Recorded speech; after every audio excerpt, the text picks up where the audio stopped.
Today's episode includes some stories that'll crawl under your skin and stay there. But before we get started, if you're a fan of the strange, dark, and mysterious delivered in story format, then welcome, because that's all we do and we upload every day. So if that's something you're into, please volunteer to walk the like button's dog. Then, halfway through, just drop the leash and whisper, "You're free now." Before we begin, tell me, where are you listening from and what time is it there? Also, subscribe and turn on all notifications so you don't miss our daily uploads. Okay, let's begin. The park ranger who found something he shouldn't have. In 2019, on a wind-bitten Wednesday in late February, deep in the Texas desert where the land is so wide it makes your chest feel small, a park ranger found something he was never supposed to find. It did not glow, it did not scream, it just hummed soft enough to doubt, old enough to be dangerous, and patient enough to wait 40 years for the right set of hands. Before we begin, tell me, where are you listening from and what time is it there? Big Bend National Park wears weather like a personality. That morning, the sky was the color of porcelain right before a storm, and the first wind rolled over the flats like a bad thought, hard, dry, and full of grit. The Chisos Mountains sat on the horizon like a deep bruise. Somewhere far off, a diesel engine turned in its sleep.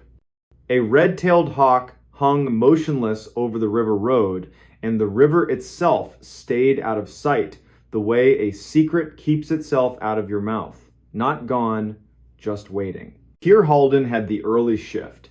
He pulled his green and white truck off a rough two-track and killed the engine. He left the last mechanical sound of the day right there in the silence and listened. Ravens argued along a basalt spine. The wind combed the sodal. He checked the radio, clipped to his vest, and patted the small pouch he carried, tourniquet, foil blanket, a roll of hard candy he never ate. He had been a ranger long enough that the ritual no longer felt like superstition. It felt like showing up. Dispatch came thin, the way winter voices do when they travel far. Calm as coffee. It was Juniper Voss. She gave him the entire morning in 3 sentences. 1. A couple was overdue on the outer mountain loop, slow but stubborn, last seen at dawn yesterday. 2. Border Patrol wanted eyes on a footpath out near the Santa Elena sector, something about boot prints clipping along with deer tracks. 3. The odd thing. An alarm squawked from an old USGS box no one had keyed in for years. The unit was the kind that used to sunbathe on a little solar panel and gossip to Washington about rainfall or tiny quakes or numbers that made people in ties feel like they understood the desert. Not a priority. Just weird. Copy your list, Kier said. I'll check the footpath first, then swing by the USGS thing if light holds. Keep the overdue loop hikers in my pocket. If they hit a wall, they'll beg your radio before noon. Juniper warmed. Appreciate it, Kier. Una's in Panther Junction, and she's listening. She wants a call the second that antique turns out to be anything other than a rattlesnake condo. Also, hold on to your hat. This wind eats. My hat and I have an agreement, he said, smiling into the windshield. Then he shifted into 4 high and idled the last 1/8 of a mile. Ocotillo leaned like fishing poles in a dream. The ground changed under his tires, hard pan to sugar, sand to flint.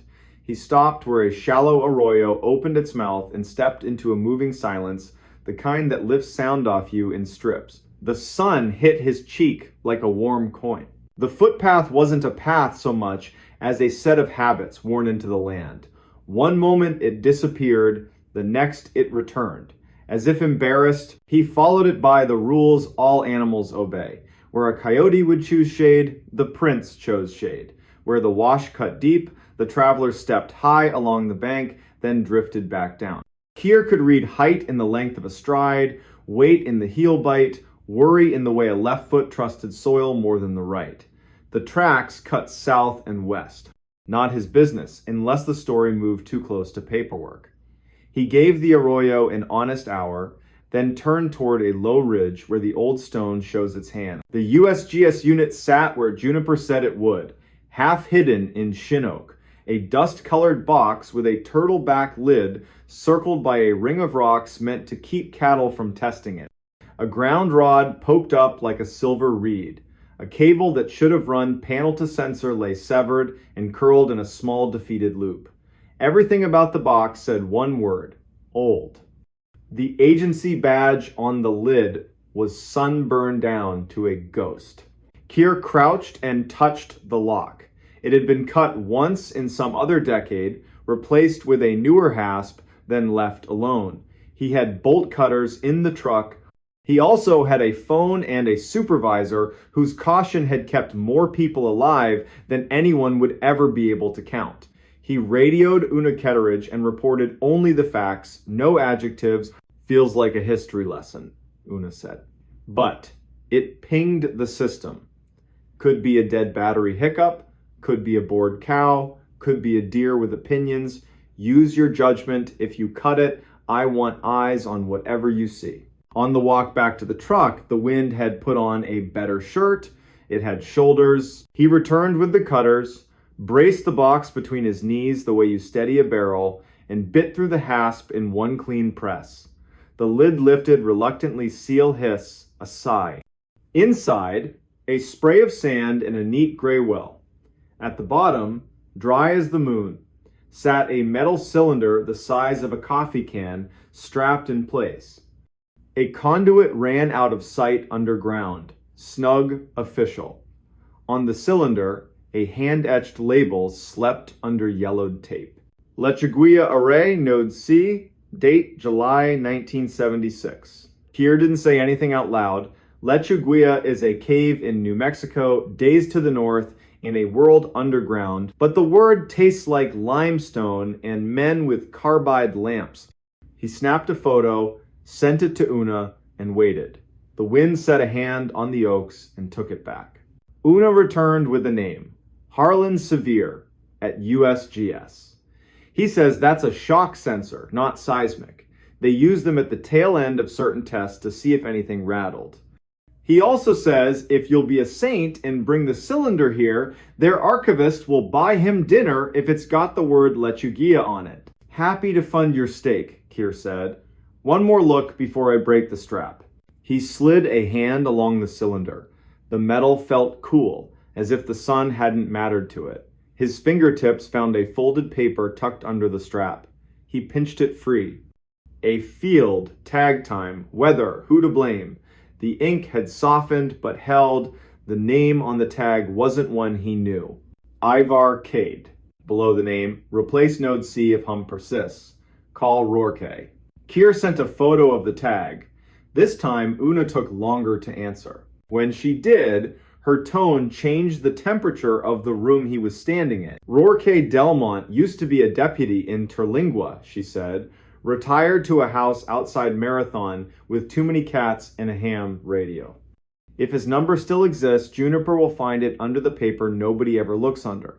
Bring the cylinder. I'll have Juniper patch you through when she digs him out. Before lifting the cylinder, Keir did one more thing. He leaned down, put his ear near the well, and held his breath the way EMT school teaches you to make a room go quiet. He heard exactly what anyone would expect to hear. Nothing. Or, if you wanted to be honest with yourself, the faintest, straightest suggestion of something metallic remembering its job. Not a sound you could brag about, not even a sound you could swear to. Still, he felt it the way you feel, a draft in a closed house. He wrapped the cylinder in a blanket and set it behind the truck seat. The wind decided they were partners now. On the drive to Panther Junction, he kept his hands loose on the wheel while his brain ran two lanes, one labeled hikers, one labeled hum. The radio whispered, then cleared. Juniper.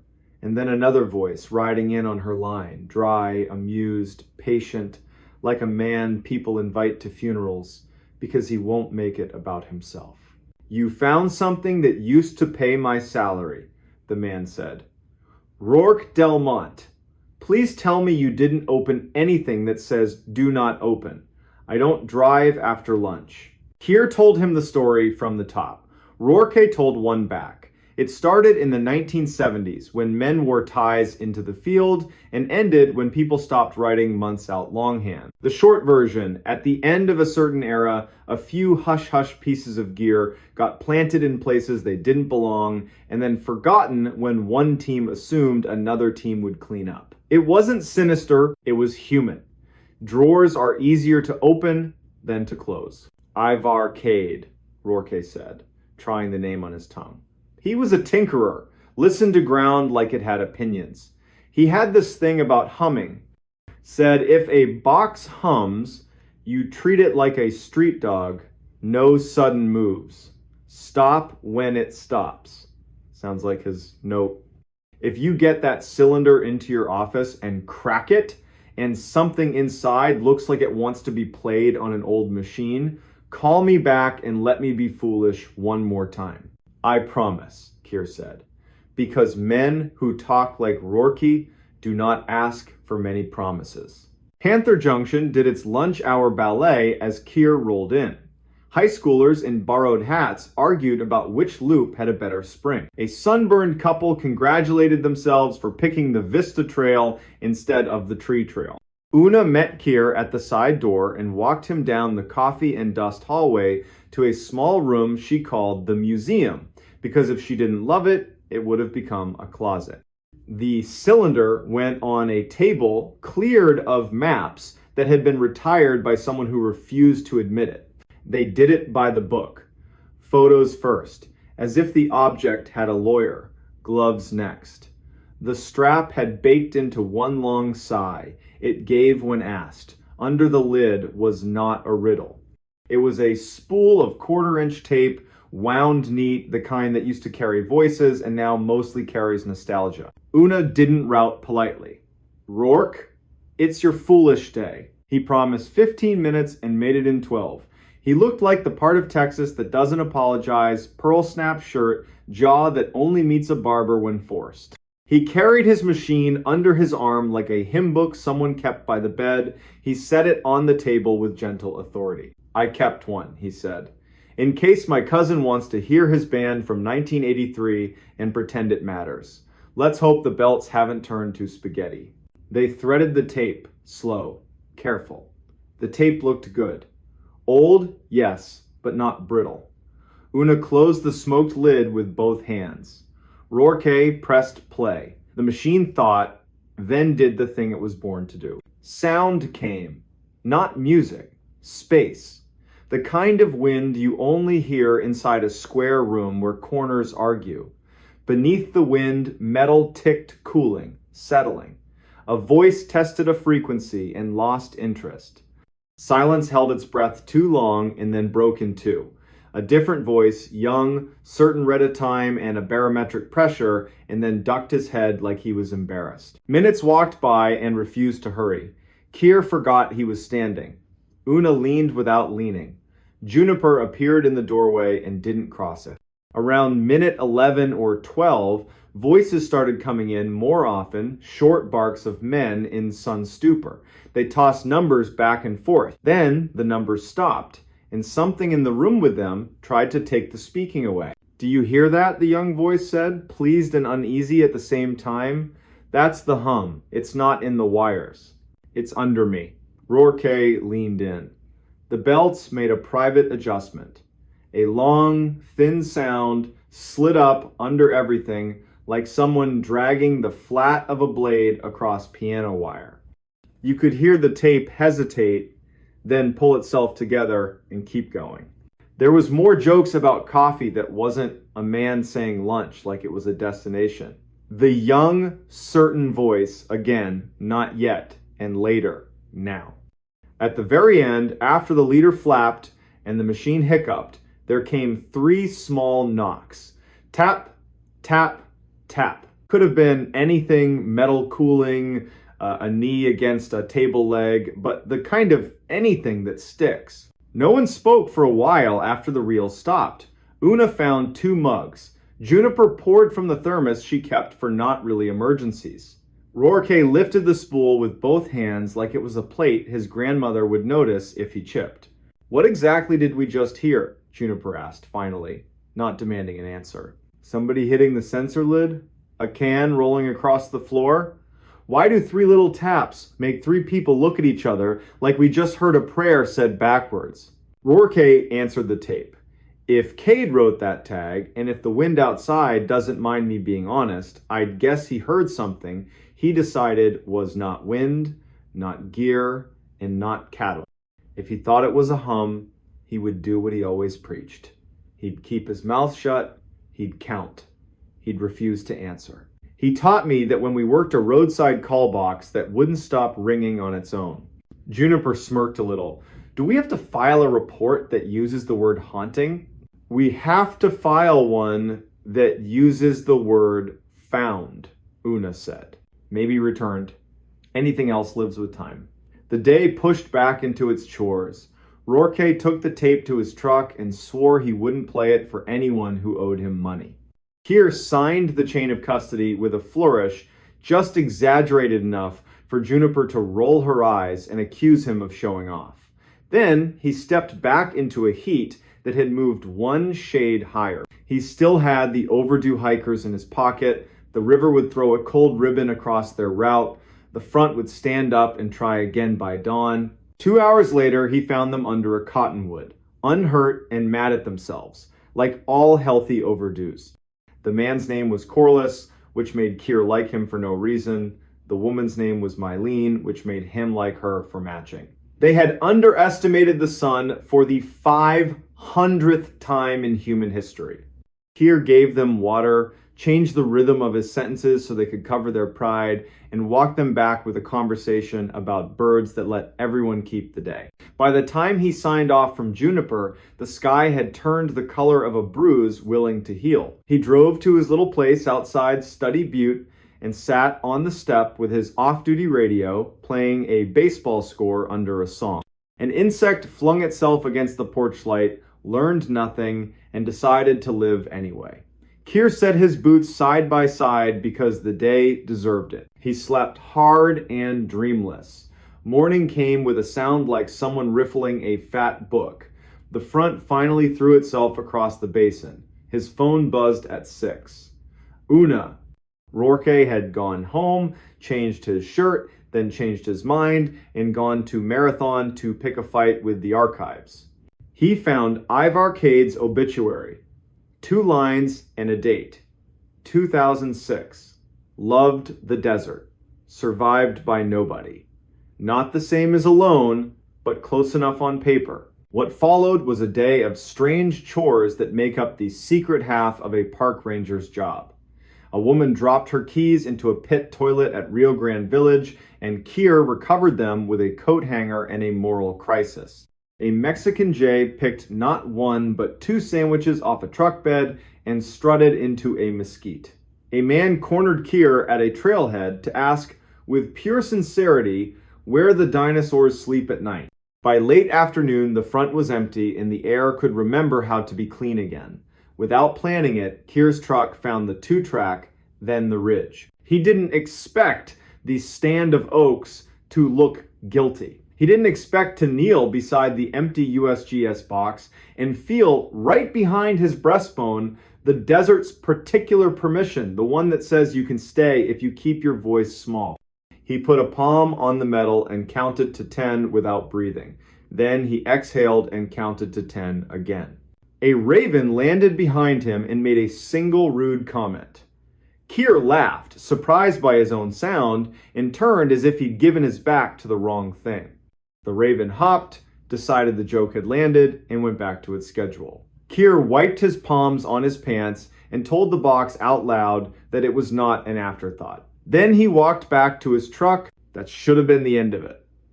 It wasn't. 2 miles down the road, the radio jumped in a way that made Keir grab the volume out of pure goodwill. Juniper again, voice controlled, verbs undecided. Bringing you an incoming, she said. I have a caller listening to an old field tape on a machine in his truck.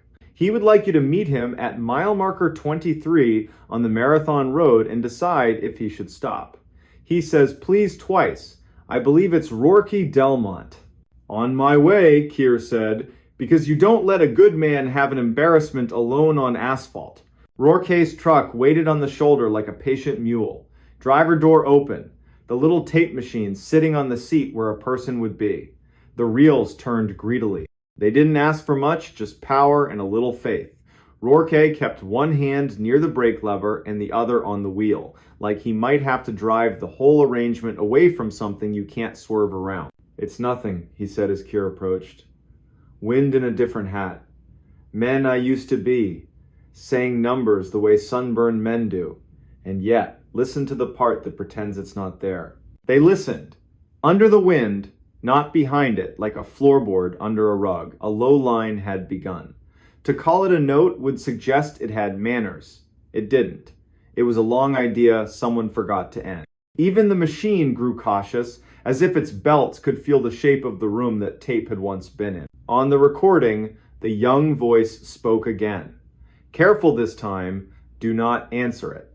If it chooses a rhythm, let it be a rhythm without you."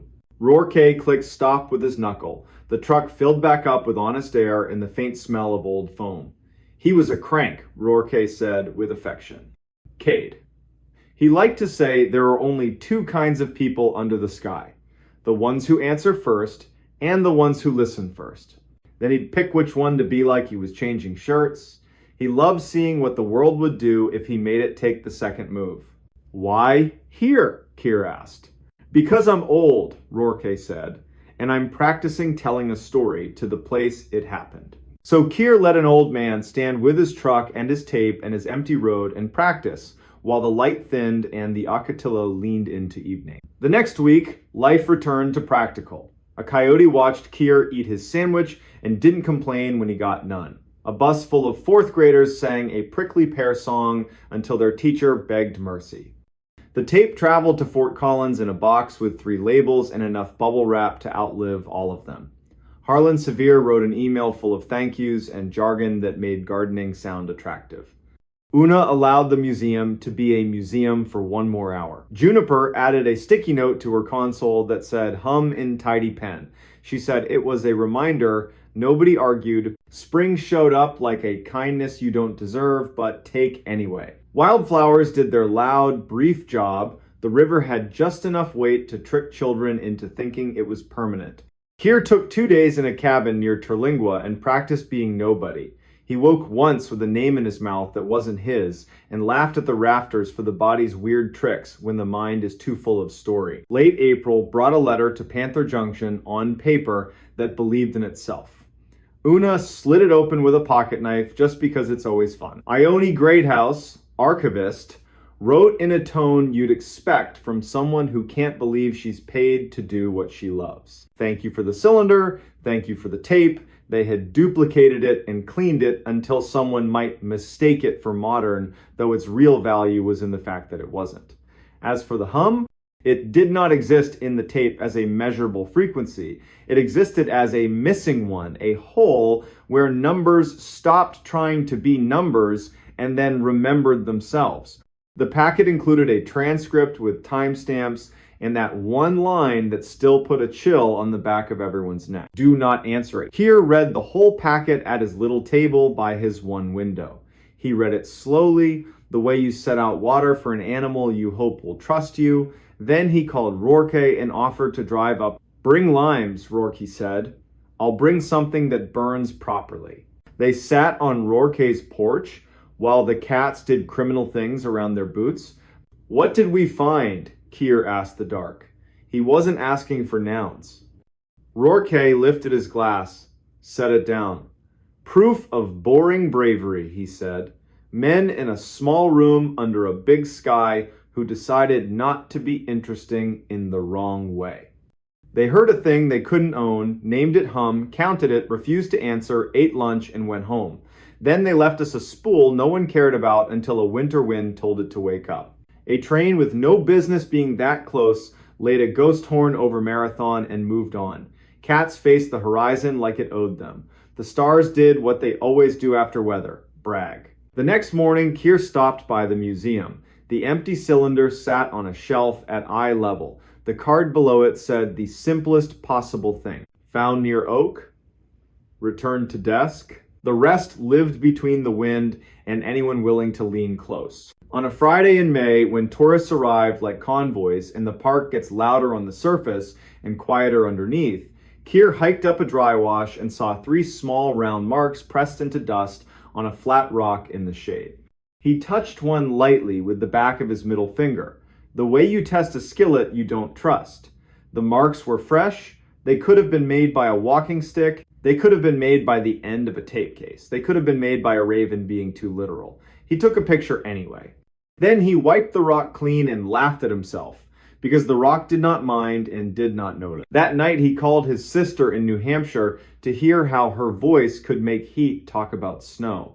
He told her a version of the story with the precious parts swapped out for ones that wouldn't. She said she loved that he had a job where silence came with rules. He said he loved that she had a job where noise had neighbors. They hung up like families do when there is more to say and no hurry to say it. Summer leaned in, heat stacked on heat. Tourists tried to buy wisdom by buying bigger hats. The monsoon teased, then teased again, then finally did the decent thing and broke on the mountains, letting cactus drink for real. Keir learned one more part of the park and then another, then deliberately forgot the exact shape of the gray cylinder, so that if it ever wanted to remember itself to him, it would have to do it honestly. He never heard the hum again. He wasn't disappointed. The desert does not owe encores. He heard the small faithful noises that make this place a sentence you can live. In quail cubbies rustling like loose paper, the groan of a truck asked to be patient, a woman laughing in a campground when a child said the stars were a spill. He filed 2 reports that month that used the word found and did not once use the word weird, which felt like progress. Now and then, on a long stretch between somewhere and nowhere, Keir would thumb the radio and ask Juniper the only question you ask a dispatcher who has saved you from your own hurry more times than either of you can tally. What's your world tonight? And she would read a list that wasn't a list flat tire near Terlingua, a man who locked his keys in his canoe, a long-haul driver whose wife had a baby while he sat on the shoulder crying and not caring who saw. That's the net holding up the desert. Not ropes, voices. When autumn returned with its clean knife, Juniper added a second sticky note by her console, not to replace the first, but to keep it company. 3 words. Do not answer. She said it was a reminder. Keir said it was a sermon. Una called it practical and wrote a procedure memo that future rangers would roll their eyes at and then follow anyway. Early December. Cold morning. Keir drove out to the ridge where the oaks keep their small green and parked, facing the wind that once crawled under his shirt. He walked to the empty box, set his hand on the rim, and spoke the way a man talks to a stone when no one is looking. He hoped whoever had listened first had wandered off to a place with shade and water and endless lunches. He said 3 names: Ivar Cade, Rourke Delmont, Juniper Voss. The wind moved over the far country with slow hands, and Keir felt the small truth that keeps a person working in a hard place. Sometimes finding what you should not have found teaches you how to leave it exactly where it belongs and how to carry it forward in your mouth without letting it borrow your name. On the drive back, a roadrunner cut across his bumper with the cheerful felony of a thief who knows the law. Keir laughed out loud, and the day liked him for it. At the junction, he signed for a parcel of new trail signs and accepted a slice of pumpkin bread from a volunteer in a vest covered in pins. Una raised a hand in the hallway and, without slowing, told him to go home and let the evening keep itself for once. He said he might. That night, as the first hard cold settled across the park, as the river crouched and the coyotes traded minutes on the microphone of darkness, as Juniper's voice crossed and recrossed other voices in the net that keeps the desert patient, Keir sat on his porch with the lights off and listened to the nothing that is never nothing out here. He set his palms flat on the wood. He let the day lift like steam. When a small breeze passed his ear, he did what the wise do in rooms where something asks to be answered.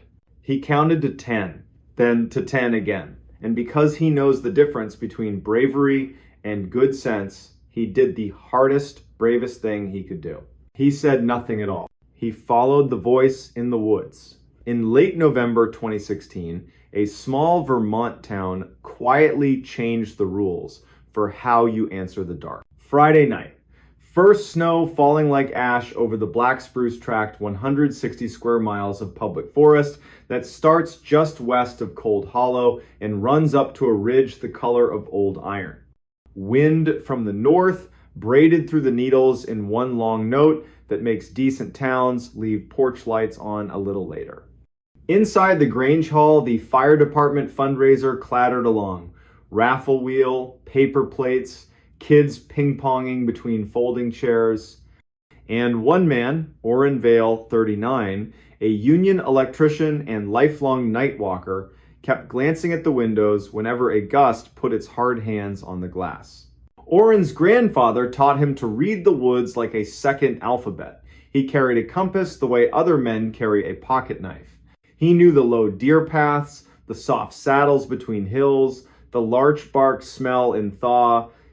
He also knew the old county stories, the ones people tell without leaning in, the ones that move through a place like blood and show up on the skin only when the month turns cold. He knew them and didn't believe them, which his grandfather used to say is the quickest way to trip.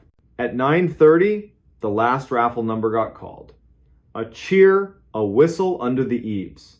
Orrin stepped outside to swap boots at his truck. Official reason.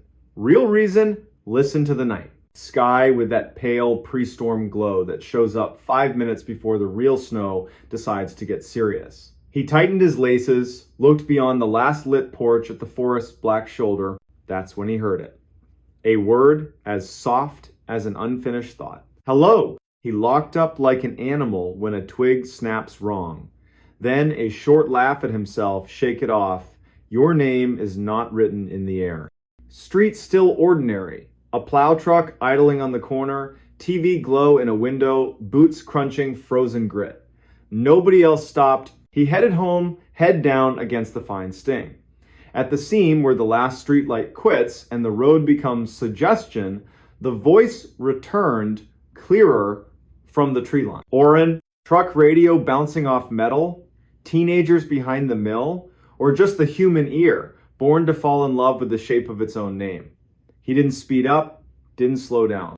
Turned into his drive, hand on the knob, door opened, and the room, warm, yellow, smelling of dry wood and laundry soap, closed around him like a decision. Tea, boots off, house creaking as it accepted the cold. He told himself he'd imagined it. Then, from past his backyard, down where his fence met the Forest Service boundary, a child laughed and then shushed himself, the laugh of a kid who's won the game and wants to keep the secret. Orrin stood so fast the chair legs squealed. He took a big flashlight and his canvas coat, the one with nailhead nicks along the sleeve. Back step, breath in like medicine. The beam cut a clean cone through first skin snow, birch leaves stuck like coins. Official reason, check the fence. Animals find holes like water. Real reason, follow the voice he said he wouldn't follow. 30 yards to the boundary, then down into the shallow gully where an old logging road becomes a mud stream in spring and a dark ribbon in summer. Tonight, a white seam sewn into black. He stepped over the sagging cedar corner post thing had wanted to retire for years. Stood in the old road. Trees leaned in, not unfriendly, just present. Far, nearer, then in the space between two breaths from nowhere at all. Orrin. Over here. Flat, calm, spoken by someone who knew he would come. Whoever you are, wrong yard. He said to give his mouth something to do. The wind eased. The light found only clean snow. Here's where the story could have ended. He could have gone inside, called Deputy Thad Lorman, and said the sentence men like him hate. Maybe I'm imagining things. Turn the deadbolt, put the kettle back on, let the weather change the subject. Instead, because his grandfather taught him to meet strangeness with stride, he went forward 2 paces, then 2 more. Good woods do a winter trick. Honest dark makes day colors inside it. Oren walked 100 yards. 200. Counting numbers in his head must match the length of his stride. The road bent, fell, rose. The voice stayed at a leash-length distance. Third bend, a smell he couldn't place. Not smoke, not rot. A peculiar clean copper coins in snow stream under ice where no leaf has fallen. He stopped. The beam trembled once, steadied. I'm turning around, he told the night like a neighbor by trash cans. If you're real, say your name with your mouth. Answer from the left, low and near, made of breath, and something that owed breath nothing. Please. Old story word. No manners, perfect aim. He swept the light. The beam caught the hem of a wool coat behind a young fur. A dark sleeve. A pale idea of a face. His breath snagged. The sleeve moved a little. 2 slow steps, the way you approach a skittish dog. A woman. Mid-20 seconds. Hatless. Hair slicked to her skull by wet snow. Wide eyes, not panic, just far away, like someone who's been walking too long in a sentence that won't end. City boots? Wrong season. She didn't look at Oren, she looked past him, toward the place where home lives in a man's imagination when he's far from it. Please, she said again, the syllable making a bull-sized cloud. I lost my brother. He's down there. He keeps answering me, but he isn't moving, and I don't have anything left to pay the dark with. Oren didn't ask the right questions. Not why here, not where are your tracks. He did what his grandfather would have done. Light to her shoulder so he wouldn't blind her. You're coming with me. We'll make a fire. Sheriff's decent. The ranger they send is decent too. We'll all go for your brother together. Half smile, like matching a photograph. Down there, she murmured, tipping her head. The ravine. Do you hear him? The forest held still the way it does when a pond is deciding if it will hold you. Far, closer, then from a compassless direction, a boy's voice. Over here, the cheerful tone of a June afternoon when the creek is yours and curfews are imaginary. How old? Oren asked. 12, she said. His name is Asa. He mimics the radio, learned it from our father, thinks if he hits the right tone, people treat him like a man, not a kid. Please. I think he fell. They moved. The ground began to disapprove. Oren nicked a white birch with his thumbnail string on the doorknob, breadcrumb for daylight, and began a new count. Short numbers you use to tie yourself to yourself. The land broke, narrow gash, choked with blowdown, bottom a slim black promise of water. Oren crouched, felt for purchase, chose a route that wouldn't let the night right itself without him. You wait here, he said, and pushed light into the dark. Halfway down, breath to the left, rustle to the right, and up ahead. Here, the boy said, and rapped twice like knuckles on a plank. Boot slipped, shoulder caught. Breath rode back into his chest like a stranger. I'm coming, he said. Tell me your name. Same sunny broadcast voice. Asa Vale. Wrong. Valley in a mouth that small? He looked back. The beam sketched the woman from the knees down, the slope eating the rest. She hadn't moved. He couldn't see her face. Asa, Oren tested the tone you use with a dog proud of its one trick. Your sister says you fell. The reply came from 3 places, one after the other, like a round sung wrong. I fell, I fell, I fell. Clean cold slid under his coat like a hand. He turned right. Light found an old plank bridging the cut, the kind loggers tossed down for a shortcut. On it, a pair of gray glove liners, small. Beyond it, a moving black that breathed. The voice came again, now behind him, now from the far slope, now from under the plank. Sweet, teachable, wrong. Oren. Hello, he tried. The last courtesy of people. Nothing changed. One careful step uphill. Another. The woman's boots stepped back to make room, silent as sleep. He put the light on her face. She let him. Very dark eyes, very dry, not cold, not warm. She looked like a person photographed in an eclipse. "We're going," he said, level. He climbed past her, back to the old road, and did not run. Kept the beam 3 steps ahead, made sure the ground didn't decide to turn trickster. He said soft, the name of his grandfather, the ridge, the stream, the man in town who could fix anything with a coat hanger. That's how men like him pray. The voice followed at the same polite distance, calling his name, then trying other names, one by one, like a radio dial. Mael, Thad. His father's name, the one he hadn't heard aloud in 10 years. Shape, correct. Weight, wrong. The hair on his arms tried to grow a second coat. Fence. He stepped wrong, caught his coat, cursed with relief. The light washed the line. Trees were trees. Night was night. True snow now, steady and adult. On the stoop, from just the other side of the glass, the boy knocked his small knuckles against Oren's name. Please. Inside. Back against wood. House decided to keep him. A short, embarrassed laugh. He'd forgotten the world has edges. Flashlight down. Phone up. Dispatch picked up. Torin recognized the voice. No staircase of questions. Need a courtesy drive-by, Oren said. Something at my north line in the tract. A kid, or not. Send Thad. Tell him I'll stand on the stoop like a fool until his lights hit my fence. Sergeant Thad Lorman came slow, because slow bleeds pressure out of nights like this. The light bar painted the trees blue, red, white, a cheap, honest carnival. Thad listened to Oren tell it with the part of his mouth that jokes about fear and the part that doesn't. He nodded. If it's a kid, we help. If it's not, we're not feeding it names we care about. We wait till morning. Ranger Ilsa Peregrine will bring a map, and that way she has of seeing ground that doesn't want eyes. Oren dozed badly. In a chair, boots on, long light pointed at the back door like a promise. Woke at 3, then 4:30, to the kind of quiet, good towns keep as a favor, to people who worked till midnight. Morning, polite sheet of snow on the yard, no fresh tracks. Dressed for work he wasn't going to do, drank doctor-ordered coffee, met Thad at the fence.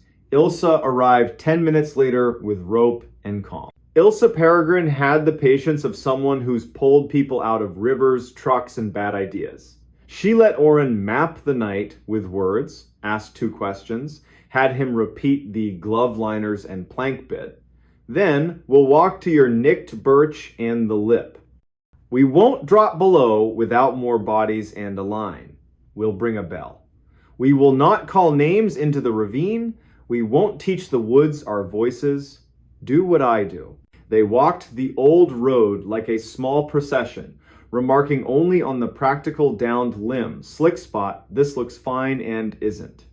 At the birch, she saw the thumbnail nick and gave him a coy's small nod.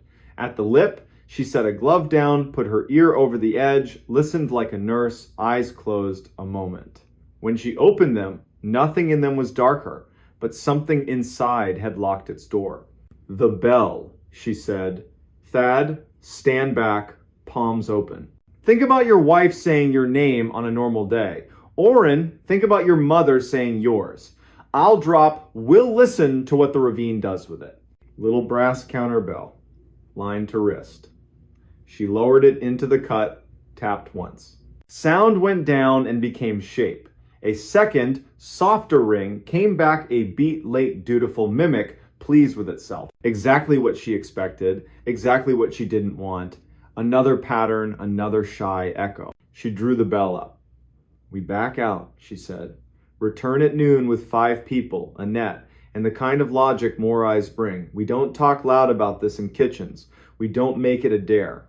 Mael will call the mothers who woke sick today and confirm their boys are where they belong. Oren, go to work. Don't walk too close to windows. Keep your head. For 3 hours he tried. Mounted a panel, fixed a ground, listened to the radio gripe about roads, and a woman in the next county who kept a goat in a Subaru all winter. At 11:40, Mael called. Slowly, no punctuation.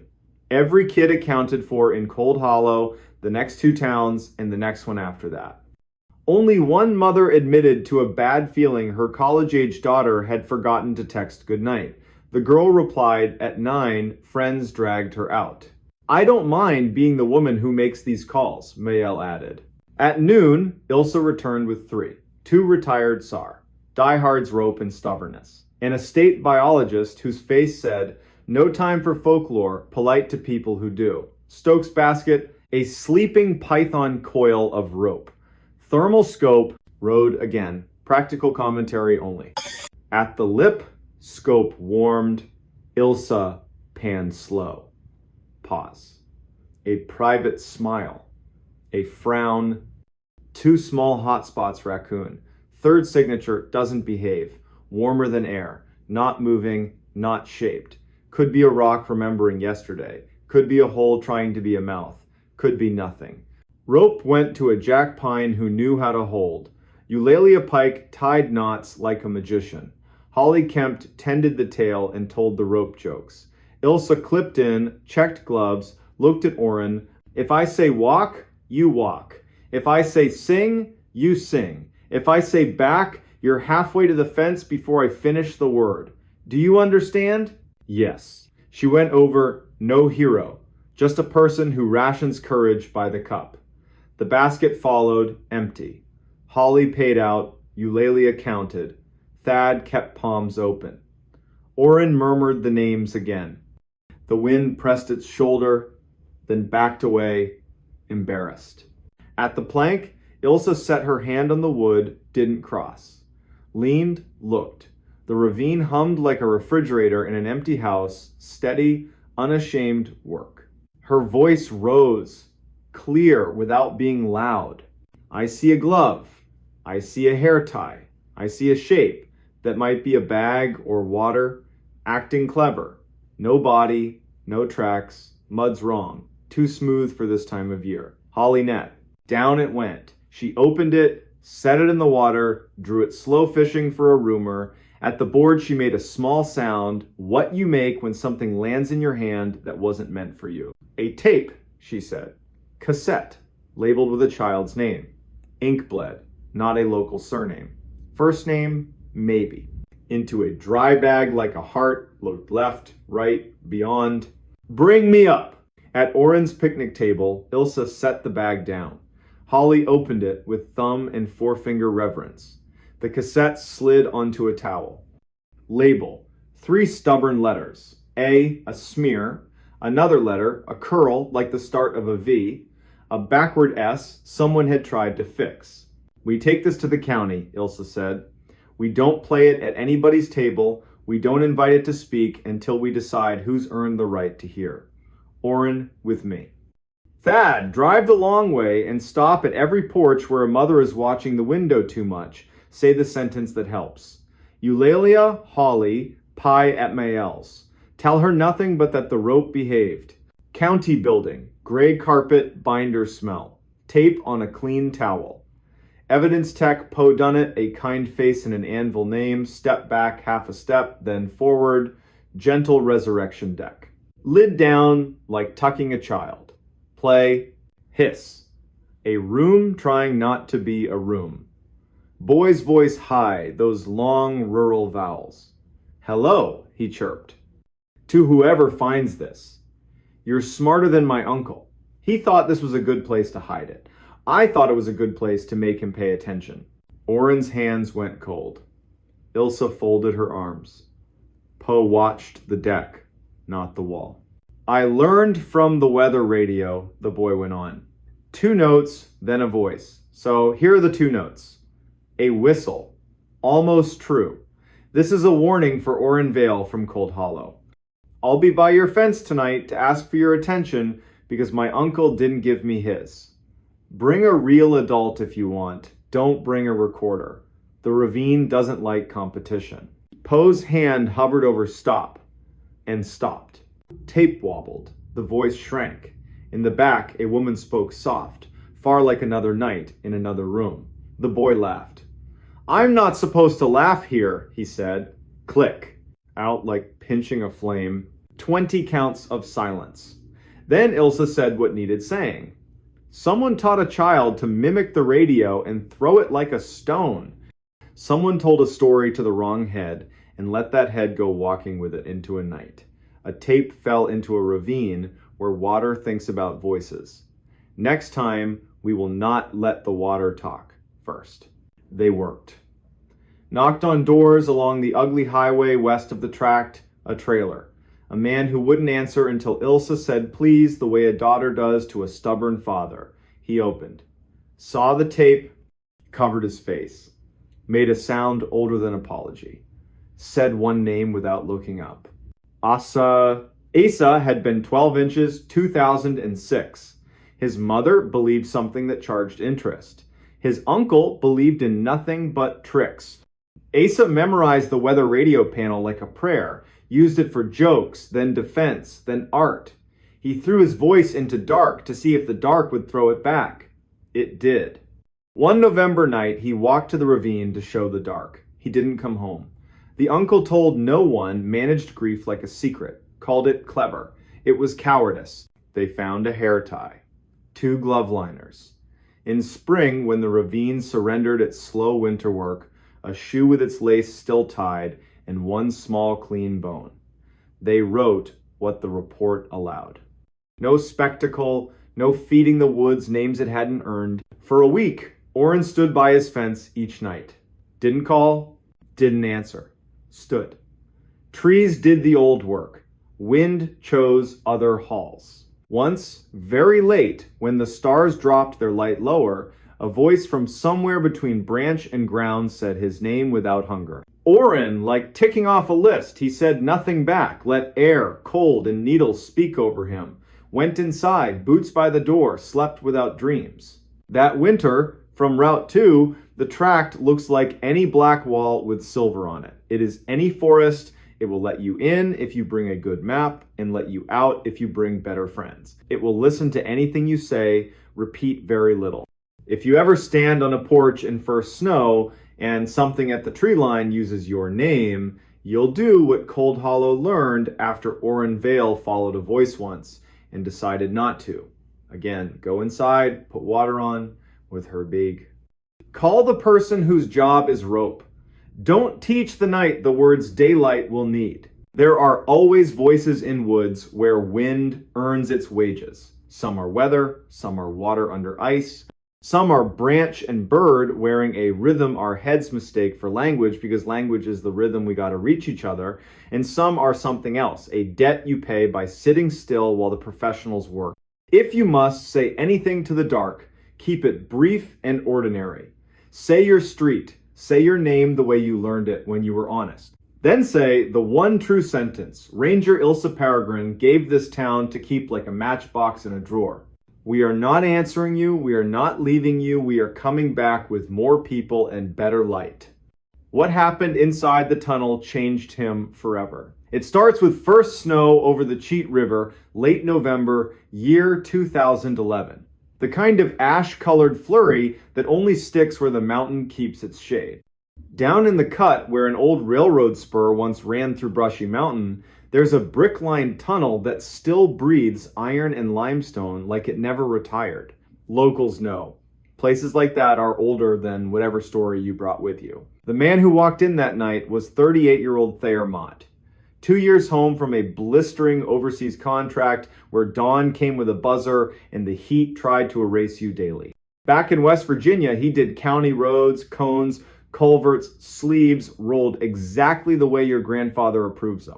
Off the clock, he carried radios for fun, listened to the weather net the way other men listened to baseball. Thayer lived alone in a small cottage that apologized every winter for one window that never sealed right. And he had a rule. Write things down and the world behaves, at least for a while. At exactly 1950, by a cheap, luminous watch whose hands never lied, Thayer stepped into the Brushy portal. He'd told dispatch Lennox Vale that he'd walk the right-of-way from Brushy to Quarry, check drains, note a small rock slide from last week, headlamp, warm white, a spare in his pocket because batteries lie. He descended the stone throat. Brick arched overhead, ballast underfoot, old rails long since lifted, clean for quick money. He kept to the shoulder, counted steps, scraped slate from the crown with the toe of his boot, and wrote little facts on a card because little facts keep the big ones honest. 50 steps. The foot sound changed dry to damp. The tunnel sound, river on stone, temperature wind, steady drip settled around him. And then at 2012, something new slid in beside him. Not ahead, not behind, beside. A girl's voice. Not echo, not machine. A child's cadence without the child's confidence. First a rising vowel like someone tuning their courage. Then a single word delivered with precise hope. Thayer. Tuklo. He did not answer. In Monongahela County, rule number 1 for deep places is simple. When the dark learns your proper name, do not answer. The voice tried again. Thayer. A tiny clatter shoe to bottle somewhere along the brick. A little grit slithered down the wall. Thayer laid his left palm flat to the tunnel to tell his nerves where his body ended, lifted his radio with his right, and went bureaucratic on purpose. County Mott, brushy tunnel, on foot, moving west. I have a voice event. Log it at 2012. I'm not answering. Continuing, slow to center. Line of retreat established. Over. Lennox came back with the calm you hear from storm spotters who've seen it all. Copy voice event. Keep that lamp honest. And if the dark tries to be clever, you be boring back. Thayer moved 10 careful steps. The story he didn't request kept coming. The floor sagged a half-inch subsurface water chewing quietly at the bed. The left wall had the tiniest bow. A weeping drain left a snail-clean stripe. He crouched, touched the wet, tasted iron and cold limestone, flagged it, kept going. The voice shadowed him, not obedient, but parallel. Third try, it used the weapon, it had his name, and then added a confession. Even worse in a tunnel. I followed the light and I can't find it now. The hiss after the last consonant, tears. He pictured a dozen real kids from a dozen real houses. He ignored every single picture. He reached the midpoint. Roof resonance turned musical, air more stone than river, that weird acoustic almost song round spaces get. He let the headlamp rest on his boots and counted his heart twice. That's when the tunnel itself changed its mind. A long, deep breath in the brick. A liquid rush underfoot like a drain clearing its throat after months. And from far ahead, one hollow knock as if wood tapped wood in a place with no wood. County, he said evenly. New sounds, water movement under bed. I don't love the word void, so I won't use it, but the floor is considering options. I'm heading quarry side and will hold. Over. 10 minutes into that retreat, the brick made a quiet, serious sound. Only people who've been around masonry hear mortar unlatching. He shot the lamp up. A hair-fine seam ran lengthwise across the crown, like a hand-drawn horizon. He didn't run, he left. The daylight made the world small again. He sat on a frost-etched limestone chunk and breathed until gravity stopped arguing. He waited for backup. Sheriff Enoch Pyatt arrived ex-mine rescue, slow until work begins. Good lamp, rope in a hasty coil. He listened without interruption, nodded once like the night had finally learned to tell its story right. They went in together. Pyatt pushed a broader beam holes live where danger sits. The seam was worse. 3 bricks down, the line dropped like a child slipping while holding hands. Then the voice returned. Not Thayer this time. One word that made both men remember there was a ridge above them and an even bigger sky above that. Daddy. Pyatt went to one knee, palm on brick, like you calm an old dog. He didn't answer the voice. He addressed the wall. We're not breaking you tonight. No names. We'll bring math, shoring, and bored people who'd rather argue football than be brave. A small clatter. 30 paces ahead, standing water, a foam cup with a crescent bite drifting, ripples walking out, dying polite. They backed. They called in 2 volunteers with timbers and wedges. Inside, they propped either side of the seam so Goodwood could talk to bad ideas. Denied, the voice grew patient in a nasty way, humming, "Please, measuring consciences, waiting for a slip." Hyatt looked at the crew, "Head out." To Thayer, "Your report will say we stayed for the welfare check, left for structural reasons."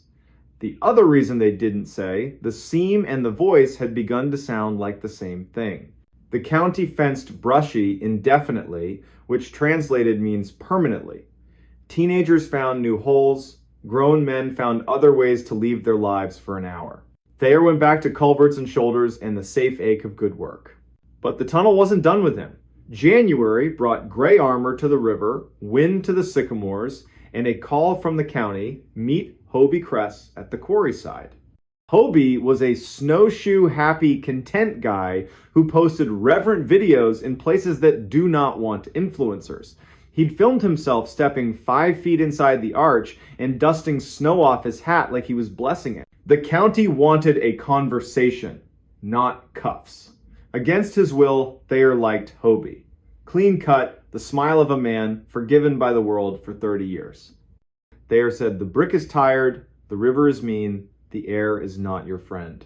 For once, Hobie listened. Then Hobie said something that wiped the smirk off. "Fate. Thought I heard a kid in there." Thayer asked, "What did she say?" Hobie blinked, "Just my name." So Thayer started stopping by the portal after supper. Not to be a hero, to be a witness. Some nights need witnesses. Late February, year 2012. Thaw hit too fast. The valley filled with water's angry negotiations. 2 a.m. The volunteer chief blows the horn. Hyatt calls Thayer the kind of hour you don't justify your choice of company. At Brushy, the fence lay meek in briars. The tunnel exhaled a runner's breath. They set a line, moved to mark 3, and stopped, floor sound wrong. Hyatt's ankles, calibrated by years, said, "Hollow wants a friend." Down tunnel, a light, not theirs. Clean, white, fresh batteries, eager to please. A man's voice, "Mara, Mara, honey, answer me." Then the noise rescue people know in their bones. A foot into nothing, Scrabble. A half-swallowed curse because the man believed in God and wanted his attention, not anybody else's. Thayer dimmed, angled, reached, and caught Hyatt's sleeve not to yank, to warn bones. He projected county calm over a private prayer. "Sir, stop. Aim your light at your boots. We're county. We're coming to you on a line. Don't step. Don't say her name again." The man froze like a new company rule just slid down from corporate. He lifted his light, then remembered and put it back on the floor where it belongs. Thayer and Hyatt bellied the last distance. A pocket of water had eaten everything under 5 ties. A plank mercifully there bridged. They slid the man back, clipped him, and sent him out on a promise of coffee. He would later tell the paper he cried, and no one made him feel small for it. He would not tell them the name the tunnel whispered to him to get him inside. When his light was gone, the tunnel was not quiet. The voice came one last time, not the child, or the child, upgraded for cruelty. "Your father called for you, and you did not come." Hyatt closed his eyes by reflex, opened them on purpose. Thayer didn't move. He thought of a fluorescent desert overseas, a generator droning in 2 notes you can hear through walls. He thought of a high school hallway where the light always flickered and a teacher never once guessed what he might be good at. He thought of his mother laying a dish towel over biscuits she couldn't afford and doing it anyway, because sometimes a boy needs to see abundance he didn't earn. He radioed in a voice that knew how to hold a line. At seam, water in bed, void under ties, 10 to 15, past mark 3. 1 civilian retrieved. Tunnel practicing party tricks. We are leaving in a walk. After the flood signed its name and crews policed the driftwood, small pieces that look like birds, big pieces that look like law, the county rebuilt the fence, bolted the sign, and kept the order permanent. The tunnel stayed. The voice, if it stayed, learned boredom because this county does not answer. What the tunnel changed in Thayer wasn't superstition, it was speed. He started talking slower to people who live half their lives in the dark. He learned to stand on the downstream side of a bad decision, so if someone ignored a fence, his body'd be where it needed to catch them. He untied his boots on the porch, not the kitchen. Thresholds matter. Spring, the county finally replaced that chronic sycamore. A woman, Hetty Dockery, knocked on Thayer's door with a box of rooted maple slips and a photograph from her father's desk. A girl in an expensive dress and a useful coat gone since the 1970s. Hetty asked if he'd go with her to the portal and speak the name once. He didn't correct her, he went. She said the name. The tunnel gave back a sound like the end of a hymn key change. No organ. On the walk down, she stepped steadier than on the way up. Thayer married late. A nurse whose laugh lingers in rooms after the door shuts. They bought high ground, a porch that never needs apology, a basement that never needs courage. Some nights he writes 2 lines to keep the past small. The tunnel is still there, I am still here. In church, when a baby cries during a hymn, he doesn't wince. He lets the sound pass through like a storm already spent over another ridge. Ask him at the gas pump. No nonsense what the voice was. He'll give you the closest truth he owns. The dark repeats whatever it hears most. In a county that refuses to answer when a hole throws names at them, the dark learns boredom and moves on. He'll say it while checking tire pressure before driving out to a grumbling culvert. He'll be behind on sleep and alive. Teenagers will still swear Brushy has a ghost. Good. The night's big enough for practice. Daylight's big enough to remember a man went in, came back, and adjusted his life 1 click slower. Every November, first ash snow clinging to Brushy's shoulder, Thayer pulls into the turnout, kills the engine, and listens. Sometimes nothing. Good. Sometimes river talking to stone. Better. Once in a while, a faint knock. Wood on wood, in a place with no wood. He does the thing that saved him in the tunnel and saves him in living rooms and hospital corridors where grief learns to smoke. He doesn't answer. He breathes. He makes the world small. He turns the key and drives to the next address, where a drain needs to remember what a drain is. What happened inside that tunnel did change him into the kind of man who practices slow, decent caution. Rope in the truck, second lamp in the pocket, habit of calling the county when a night grows teeth, and taped to the fridge, written in words, not numbers, a simple instruction for the people he loves on some future windy night when the siding is practicing scales. If you hear your name from a place that cannot love you, do not answer. Count to 20, call me. Count to 20 again, I'm on my way. She answered the wrong knock at midnight. In the winter of 2018, the town of Bethel, Maine wore its silence like armor. Tuesday night, late January. New snow laid out in neat ribs along every curb where the plows had already passed. Porch lights glowed the color of weak tea. From the river came a long inhale that never quite exhale. Inside a narrow blue house on Vernon Street, a lamp threw a warm circle across a kitchen table. A single watch ticked on a hook by the pantry, steady, polite, unhurried. The owner, Corinne Moreau, stood in wool socks, rinsing the last coffee cup from the adult class she taught on keeping family histories. It was the kind of work that lets a person listen more than talk, and she loved it for that. Her red knit cap sat low, her cheeks were still wind bright from the walk home. A heavy parka steamed on a folding chair. On the back step, a milk crate of sand and a shovel, small rituals for a long season. Around midnight, the blue house settled one tiny creak, a reminder that wood remembers weather. Somewhere, far off, a train laid down 2 thin notes. Corinne turned off the sink, reached for the lamp chain, and then it happened. 3 knuckles touched the front door. Not a pound, not frantic. 3 light, even taps, the kind you give a house when you believe it's already awake. Corinne blinked. Midnight visitors belonged to July porches and borrowed sugar, not a January freeze where even the dogs had the good sense to stay in. She listened. The house leaned with her. 3 more taps, identically spaced, like a metronome living inside whoever stood outside. She took unhurried steps through the dining room, past a braided rug, a shelf of old mill photos, a jar of leftover fir boughs. She stopped 3 feet from the door. Bethel is the sort of town where you can identify a neighbor by the shape of their boot prints. She hadn't heard any prints come up the wooden stairs, but new snow swallows a lot of sins. She set a hand on the chain. "Yes?" she called level. "Who's there?" A pause long enough to count to 4. Then a soft, tired voice, young or simply worn out by the night. "Sorry, ma'am, I'm looking for the Deans. Wrong house, I think." The Deans lived 2 streets over near the school.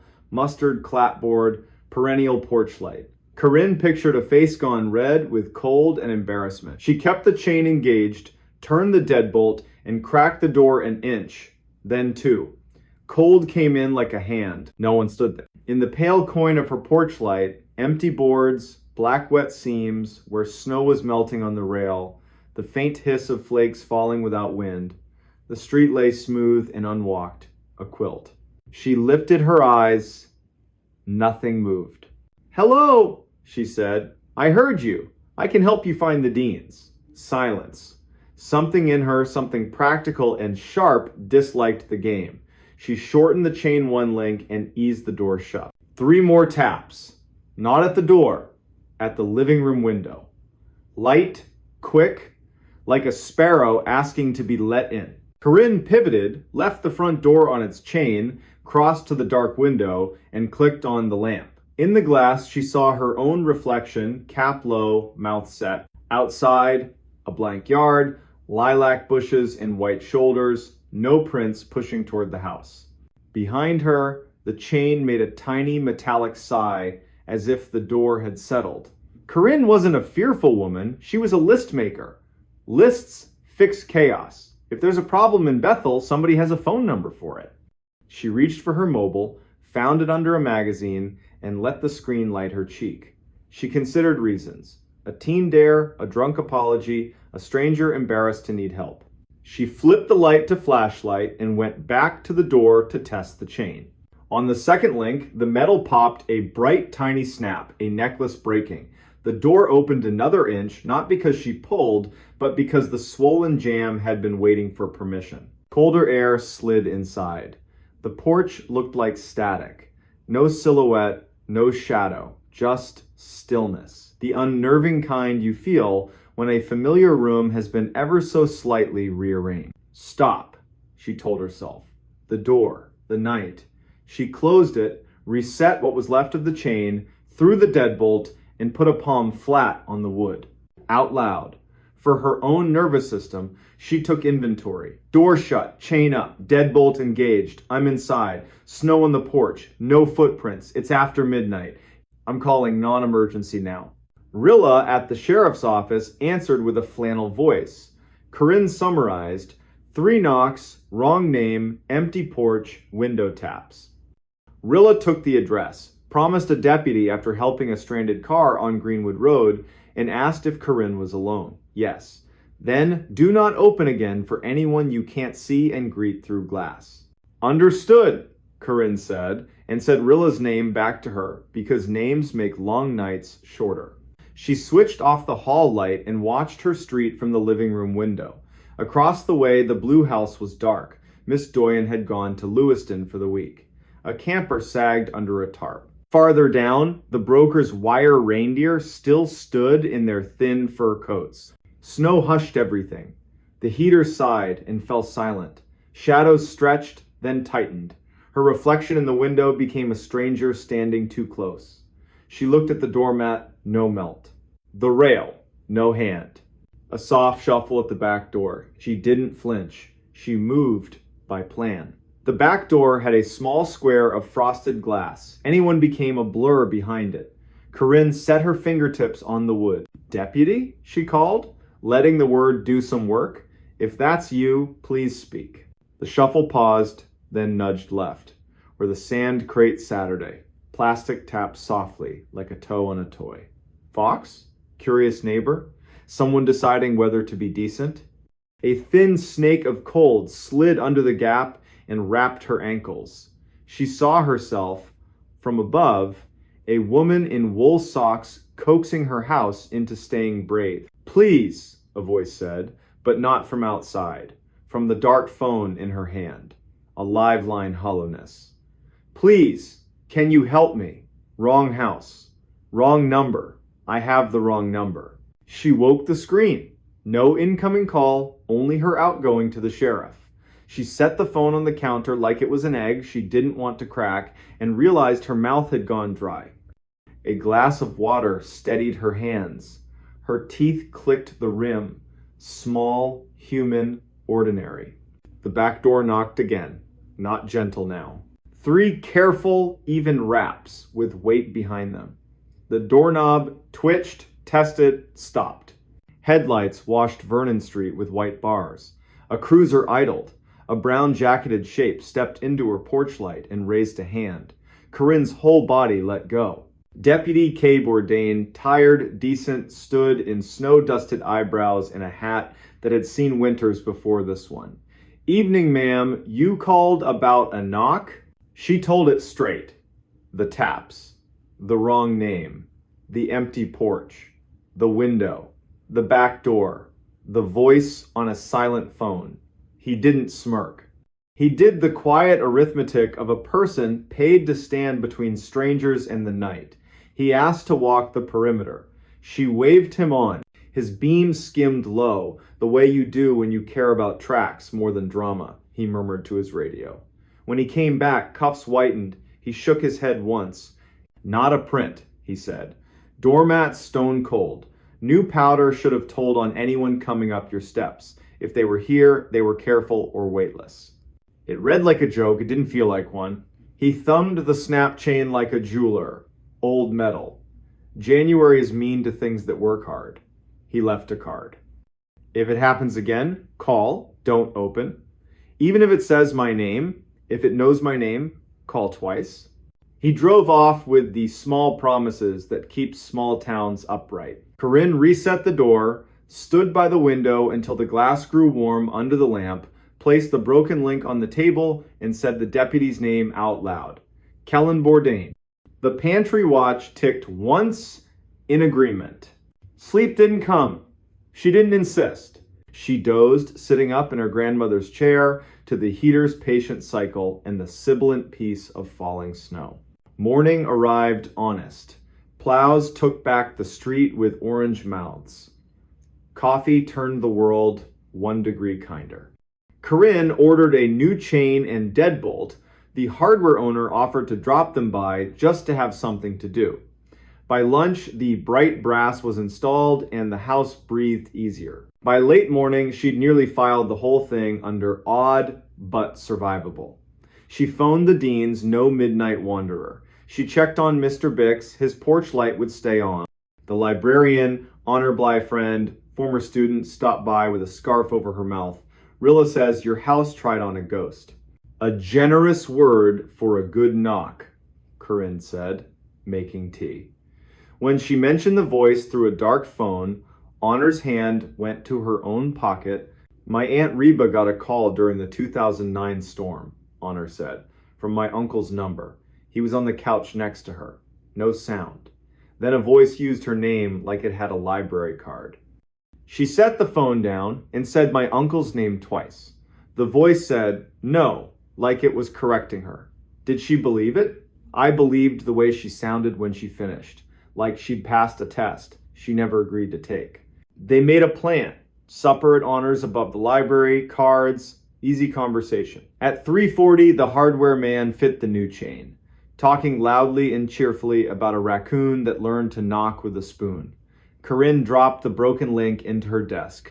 Not to keep, just not to throw away on the day it happened. The evening at Honors was ordinary, in the best way. Garlic, old paper, a radio station from the middle of the country. At 10:10, Corinne walked home under a coin moon, let herself into the blue house at 10:32, and set her keys in the bowl. At 10:36, 2 quick knocks at the front door. She stood with her palm a hand width from the wood. "I'm not opening," she said, frank but not rude. "Say your name and purpose or try another address." Silence. Then the almost bass of a voice felt in the chest more than heard. "Please." Wrong door, wrong number. Same words. Heavier. She killed the lamp, let the room go, exterior, scanned the street. Plenty of prints now from a day of living, but none fresh to her steps. The kettle clicked on the stove. The ordinary arrived right on time. She poured tea, decided her mouth would speak only on purpose. At 11:03, 3 polite knocks at the back door. She dialed non-emergency again. This time Kent answered voice like sand. A car was close. She thanked him twice. She braced her feet, let her body remember its own width, watched the frost square turn the dark to lace. The knob didn't move. Deputy Bourdain returned, eyebrows full of starlight. "We're going to pretend I came because I missed your lamp," he said. They walked the lot lines. His light wrote arcs on snow. They listened to soil with their hands. He left another card and one practical instruction. If she left town, tell him. He'd swing by. Saturday passed. Sunday brought distant bells and a walk for oranges. Monday pulled bright curtains, then closed them early. No knocks. Corinne's shoulders dropped. Tea tasted like kept promises. The broken link stayed unchanged in the drawer. Then Tuesday, full circle. At 11:56 p.m., 4 minutes shy of the same hour, a voice came from the little radio by her kitchen clock. It was unplugged. It said her name quietly and asked if she was there. Her throat chose its loyalties. She approached, didn't touch, listened to the way vowels met consonants, stepped back, and said, like iron, that the county had rules for midnight and she was old enough to follow them. It tried other doors. The living room vent pinged her name as the heat came on. The phone rang with no number. The dead doorbell found its resurrection. Each time the voice asked for a person, not a favor. It tried town names like Keys, Miss Doyon, Mr. Bix, Honor, Rilla. It even tried Kellen Bourdain, as if it had learned the card in her hand. She smiled despite herself. "Deputy," she corrected the air. "Not tonight." She let the tea go cold. She laid no hand on any handle. She apologized for nothing, not even her stubbornness. At 3 minutes past midnight, she felt it lose interest. The house exhaled. The radio remembered it was a radio. Air moved room to room with nothing to ask. Corinne set the kettle once more, carried a mug to the window, and stood until her reflection looked like a person whose name had been kept safe. Then she slept like someone had tucked a quilt around the town. Over the next week, stories salted Bethel. A woman on North Road heard a screen door open and close for nobody. A late dog walker heard tapping on stop signs like a patient hammer. The mail carrier heard her name from a garage and almost answered before remembering what day it was. No one was dragged into snow. Locks held. People learned one sentence and used it when darkness stood close. Not tonight, not this house. When the river loosened and the sun laid a silver road across it, Corinne and Honor watched the water tell itself a story. They ate pie at the diner and called fine what it was victory. On the way home, Corinne passed the dean's mustard house and thought of that first polite voice. She detoured, set a gloved hand on their rail, and said their name into the wood, a practice she'd adopted, give places back their proper nouns. At her own door, the new chain shone ridiculous and perfect against blue paint. She ran a thumb over it and heard the small metal truth. Tonight will be ordinary. Keys in the bowl. The watch ticked.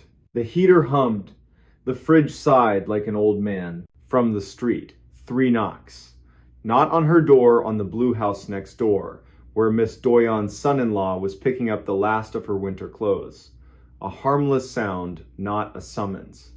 Corinne felt sudden tears. The body likes to test itself and then be returned to ease. She laughed Small Bell back in tune and said the sentence she meant to keep for every winter that followed. We don't answer the wrong knock at midnight. We count it. We name the hour. We call the people whose job is the porch. And we keep our names warm inside our mouths until morning reminds every room who belongs where. In spring, when the town smelled like wet earth and hope, Corinne swapped the fur for tulips, oiled the hinges, watched the river take its time. In summer, she carried the broken chain link to the bridge and tossed it in. It flashed once small, bright fish and vanished. She stayed to listen to the water write its own sentences, wearing the quiet expression of someone who had been invited to a test, had closed the door gently, and had chosen again to stay. The girl who walked home twice. It was 1930-something. The air smelled like wood smoke and apples. Drizzle turned every porch bulb into a little planet. The high school had cut loose early for the game in Lexington. Band kids fogged up a bus with laughter. Tires hummed along the Maury. Ione small like a willow, tough like one too, didn't go. She'd promised her mother Yara she'd be through the door by 2000, no later. The mountain shadow drags night down early in Rockbridge County. Everyone knows that. Pea coat from a thrift store, one button that didn't match, scarf a shade that couldn't pick a side between green and blue, hand knit by her aunt. Everyone knew Ione. She worked mornings at the bakery on Nelson Street, slipped the paper through Mrs. Kemp's slot at the White House with the red door, could identify every dog in 3 blocks by bark alone. Her father, line cook, cereal kitchen quitter, had left in May. The kind of leaving that makes a clock too loud. Ione had sworn, with a 16-year-old's fatal sincerity, I won't be that kind of gone. At 1940, she waved off her best friend Wren at the feed store corner and ducked into the drizzle, taking her usual 3-block shortcut, hardware store. Mr. Ansher, Petrie sweeping like he meant to sand the sidewalk down to Memory Post Office that still smelled faintly of floor wax, then the alley behind the funeral home because, as Ione liked to say, the living cause more trouble than the dead in Rockbridge Hollow. 1952. A guy in a pickup easing off a steep driveway saw that indecisive scarf flash by. 2 fingers up from the wheel, small town salute. 1954, wind rattled corrugated tin on the vacant lot fence. 1956, misses. Kemp stretched her back, peered past a thin curtain, clocked a girl head down, hands in pockets, shoulders squared against the wet. 1958. Yara's porch light burned a little cone in the rain and turned drizzle into strings. 2000. The door did not open. By 2010, Yara was pacing the living room like she was housebreaking a nervous dog. Up slow, back slow. 2022, she called Wren. Surprise, then careful. Yes, they'd split by the feed store. Yes, Ione was fine. And there had been a man at the vending machine, Marine Corps cap, too new for the face wearing it. 2030. Deputy Rowan Deek knocked hat off, voice steady. He said the sentence every good town cop has to learn. Let us be wrong with you for 2 hours. They weren't wrong for 2 hours. They were wrong for 3 days. Night 1. Flashlights swept the seam from feed store to front stoop. Same bad gravel by the alley. Same puddle at the sycamore. Same warped funeral home step everyone knows to skip. Drizzle turned into mean rain. 0320. The band bus came back. Windows fogged a different way. Kids fell into waiting pickups. Mothers squinted through wipers. A boy named Ash told his dad by accident the worst sentence.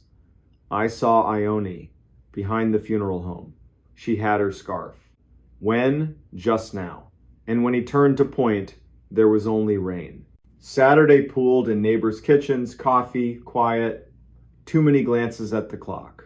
Sunday, the county AR's net droned on the old repeaters. Negative contact. Monday morning, the school band played half a shade slower in the auditorium. The principal looked 10 years older when he lifted his head. At 16:20, that gray Monday, headlights smeared along Route 11. Mrs. Kemp phoned Yara. Yara ran. Mrs. Kemp, who hadn't run for anything since 1989, Got there on ring 2, breathless and unpoetic. She is on your porch. Ione stood under the porch light, hair slicked flat, scarf dark with rain, coat buttoned wrong, hands in pockets, eyes bright in a way the sky hadn't earned. The bulb made a perfect oval on the boards, like the house had been waiting for its mark. She blinked once, slow, smiled, small and real. The exact smile she wore, setting a cinnamon bun on a plate like a promise. The sound Yara made porchwood still remembers it. Hands to her daughter's face. Sweetie, why did you make me wait? Ione stepped in like she'd only just noticed, wet as cold after 10 minutes. Shoes kicked off in their forever spot. She looked around, stared a beat longer at the stove clock, the plain round one rust comma on the wall under the nail. Half a laugh, swallowed. Deputy Deke came in careful, body language that said, I belong here, but I won't make the room smaller. Ione, he said, in that slow jailhouse tone that lets people choose their own shape of words. Genuine surprise from her. Deputy Deke, did you get a new car? He hadn't. She tipped her head like a bird when a window stops offering sky. Then why is it so quiet? Dr. Sigrid Hall, neat as a single sentence, took temp, checked pupils, asked, what did you do between Friday and Monday? Walking home. No flinch from the doc, just a neat note. Sometimes you leave people the only word they're willing to carry. More questions. What do you remember? Gray dog by the Coopers. The sound at the pipe bridge. The man with the new hat. Then, like 3 rooms misstacked. I don't know the rest. Her mouth around the O made Yara flatten both palms on the table like she was steadying the whole house. 3 weeks. Rockbridge Hollow learned a delicate routine. They let Ione be. Dawn at the bakery. 2-handed grip on the sheet pan. Reverent buns on paper. She stared at the post office bulletin board until the pushpins shone. Guidance counselor Emmer Holliday sat with her twice a week gentle work, invite a memory to take one step without pushing it down the stairs. On good light days, Ione would offer a new pebble. The river slapping the old mill race concrete. A walnut leaf rafting a puddle. Someone saying her name like a question, and she not turning her head. December showed up in one unsentimental dump of snow and refused to leave. Yara learned to sleep an hour at a time. The wood stove learned the new schedule without judgment.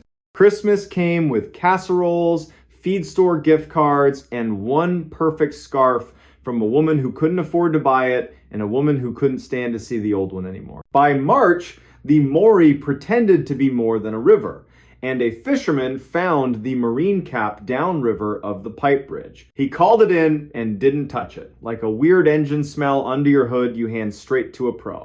The man who'd worn it had drifted back to Roanoke the day after Ione was found, paid his motel bill, smiled at an elevator that apologized for itself, and left. The cap had no story the town could use. Spring, summer, peepers screaming, telephone wires singing when the wind drops off the ridge full of opinions. In September, 1 year minus 2 months, 17-year-old Ione stood in Yara's kitchen at 1943, poured tea she didn't want. Tired in a way sleep can't fix. Yara, to keep from saying one thing too loud and scaring 3 others, wrote a safe talk list on the back of an envelope. She never got to use it. Because in 1947, the front door opened with the exact little 2-tug rhythm of someone who lives there. In the entry stood Ione. Peacoat, mismatched button, that undecided scarf. Hair wet from a drizzle that did not exist on Nelson Street. Eyes bright in a way that made the room back up by instinct. The Ione holding the teacup rattled the saucer, set it down, turned toward herself and made a sound. The porch calls a bird hitting glass. Doorway Ione smiled, small and real. I'm home, Mama. The stove clock ticked one very loud second and then remembered its manners. Deputy Deke again hat in hand. Dr. Hall's stethoscope already warmed the way good doctors do. Counselor Emmer put both palms on the table and didn't sit until Yara did. The town did not come. A small place knows when a crowd ruins the edges of a miracle. They asked gently, when did you start walking? Where did you turn? Did anyone speak? What did the river sound like? Doorway Ione answered with the same script as a year before. Dog, pipe, bridge, hat, walnut leaf. The difference wasn't the words, it was the way the room caught them. Every sentence landed like the place had already set a plate. Deke stood in the kitchen threshold and looked both ways. He saw two girls, he saw one, he saw none. He kept his face steady so the room could borrow it. Sheriff, Judge Crease, how do you write this in a report? Breathe with me, the practical spells. They kept both Ionesses in the room because what else do you do? Dr. Hall took two pulses, one just off the other. Checked eyes, left, right, months backward, both did it. Two wrists, two heartbeats, both wrong in different right ways. Her face gave nothing away and everything all at once. 2140. Somewhere down the block, a stubborn riding mower coughed into one more season. Emmer broke the spell with two perfect lines. We're going to give the new arrival an apple, and then gentler. And we should stop calling her the new arrival. They gave her the apple. She held it like a small planet, looked at it, at the clock, at Yara, at Ione, at the hallway, to the bedroom where long division and bird names had been learned. Then, matter of fact, not triumphant, not afraid, there are two of me here. The tone wasn't a request. It was a math answer. She had finished counting and was waiting to be told what the number meant. The town did what towns do when the world tilts and insists it's always been level. They made order. Cedar chest to the living room. Second bed. Pastor Rowe came kind mouth. Better history. He knows how to talk without turning a room into a church by force. The sheriff, the judge, and a university woman from Lexington with a voice that makes you believe machines can help without showing off. Her term, identity event. It looked great in a report and was useless at the kitchen table. That night, Yara dozed and woke, and dozed and woke. Twice, she stood in the doorway and watched two girls sleep by lamplight. One hand out of each blanket, palm open the exact way Ione had always slept, as if catching sleep required a hand ready. Twice, her mother hand reached to pull a blanket higher and shook in a brand new way. Morning stretched the house back to its old shape. The bus hissed at 07:45. The driver glanced at the porch without meaning to. Mrs. Kemp knocked once, left rolls, and a note with only the date she believes. Inked things are harder to argue with. The university woman returned, politely eager.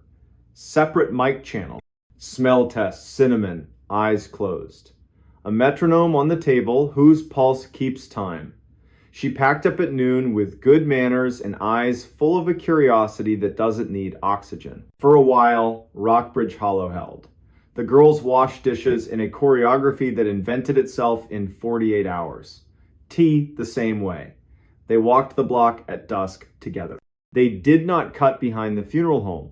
When they slept, their breathing went just out of phase, then remembered itself. Like two clocks learning, they didn't have to impress each other. Then the bill came due. Day 10. A pale circle under older Ione's left collarbone coin-sized, cooler than the skin. Dr. Hall's smile stopped at her mouth. Her eyes kept the truth. Sketch on the chart, pictures keep you honest when words want to pose. Day 11. A match on newer Ione's right collarbone. Day 12. Two circles bloom, each wrist, opposite sides. Opposite girls, like a mirror taking inventory. By day 14, the girls had learned to move like two people carrying one big tray through a narrow door. Day 19, they'd invented a way to argue that didn't injure the room.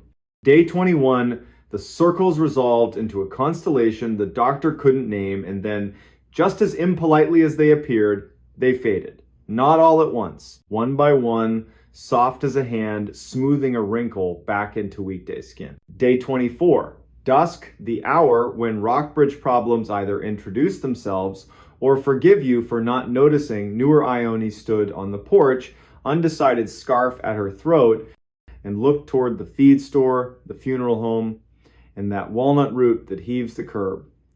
I should walk, she said. Older Ione, very quiet. I'm tired of walking. Both were true. Yara chose the loudest kind of bravery that makes no noise. We'll walk together to Pastor Rose, she said, and lend him our feet for 1 block. Then we'll come home. They did. The town watched by sweeping already clean porches. The girls returned, ate, slept. The circles faded, like a bruise deciding not to be dramatic. Day 31, 05:20. Newer Ione rose, made tea she didn't want, folded the undecided scarf on the table, smoothed it with both hands, thumbed the mismatched button, and laughed without humor private joke between her and the world. She opened the door to rain that wasn't there for anyone else and a porch light that was. She stood on the exact board as the year before. Turned, as if to give someone permission to follow. No one did. Step 1. Step 2. By step 3, Yara was awake. A mother knows her child's stares. Ione, she said, not church voice, house voice. The girl smiled. I am going home. She stepped into a drizzle only she could feel. The porch light held her 1 heartbeat too long. She walked 3 blocks, hands deep in pockets, cut behind the funeral home, past Mrs. Kemp's window.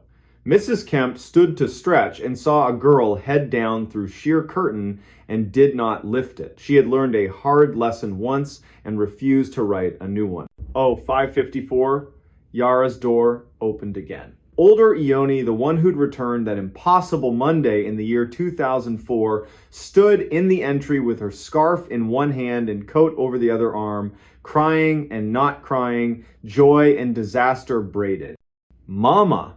No words back. Some truths are for skin, not air.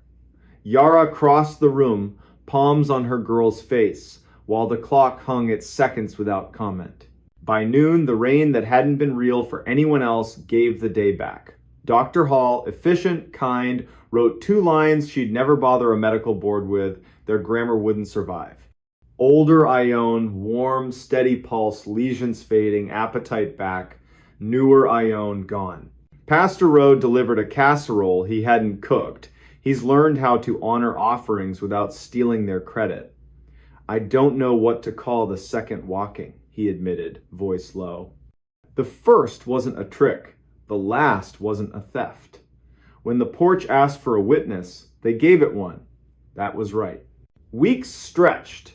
The house learned gratitude without building a festival around it. Ione went back to mornings at the bakery, face to the heat, wrists remembering cinnamon's weight. The Tuesday dollar tip from Mrs. Kemp, return some customs, survive any weirdness. One Sunday, Wren braided Ione's hair on the stoop and didn't cry until the knot that spot where promises and prayers looked the same. Deputy Deke waved with 2 fingers and didn't slow. Habits keep towns from unraveling. Sometimes in late fall, when the walnut drops a single leaf onto a puddle and the river at the pipe bridge sounds like the old mill remembering. People here say, without moving their lips much, that they saw Ione walk home again. They don't mean a ghost. They mean a woman carrying her own shape through weather that didn't deserve a name, and for 15 sidewalk steps they felt porch lights turn on in their chests and were kinder to their own breath. Years later, one Sunday in the year 2019, Ione worked the bakery counter with her daughter, on her hip, hair loose because the day hadn't asked for more. A stranger out of state ordered a coffee and said it the way outsiders do. Are you the girl who walked home twice? Ione looked at him, then at her daughter, then at Nelson Street drawing its honest line toward the river. I'm the woman who did her best in Rockbridge Hollow, she said, kind, firm. The stranger made a sound halfway between sorry and disappointed and took his coffee to go. That night, the porch light over Yara's door hummed like it has for 15 years. Little transformer in a housing that outlived storms, bulbs, and one remarkable season. Walnut leaves fell in 2s and 3s. The stove clock kept obedient time even after time had misbehaved. Yara sat in her chair, listened to the night count itself, and felt the house settle into its old bargain with joy and fear. She spoke one true sentence into a room that had earned it. My girl walked home. My girl walked home twice. The recording that should have never been played. Late September, 2013. Central Kansas. Wheat laid flat by wind that came off the prairie in long, mean sheets. The Sumner County Historical Annex, an old brick co-op turned archive, sat there taking it. Inside, one lamp, one table, one woman. Her name was Vesper Lyle, 38. Precise. The kind of voice you imagine coming off a radio tower at dawn. Archivist on paper, stubborn caretaker in practice. That night she stayed late because the road crew dumped a pallet of boxes from a foreclosed farmhouse north of Caldwell. Ledger books, seed catalogs, Polaroids gone to ghosts. Then the fourth box, wrapped in a green bath towel, gone gray at the edges, a shoebox cassette recorder, handle cracked, church label on the underside, bruised purple from age. Someone had written a name in laundry marker, then crossed it out. Beneath it, a new line in neat hand, East Meridian Baptist, choir room, do not circulate. Vesper did what good archivists do. Carded it, numbered it, turned her lamp so the warm circle held the machine like a stage. And then the wind rattled the front door. Lightning blew out the entry glass. She reached for the switch, turned, and froze. The play button was down. The reels were crawling, lazy, stubborn, as if the tape was heavy with whatever it was about to make the room remember. Vesper crossed the floor, pressed stop. The button fought her like it'd been glued in place by time. The reels sighed to a halt. She laughed once, no humor in it, locked the thing in a steel cabinet at her feet, and called dispatch. Torenhovel answered, midnight voice. She told him about the storm, the boxes, the busted cartwheel. She did not mention the recorder. People who work nights don't invite extra work into a room. At 7:58 p.m., the rain came sideways, overheads dipped, then died. Her lamp fizzled off. The building went aquarium dim under the exit signs. She pulled the flashlight, swung the beam to the cabinet. The door was open. Inside, the play button was down again, the spools moving, barely. A hiss rose, grain by grain. Then the human room hum like heat caught on ribbon decades ago.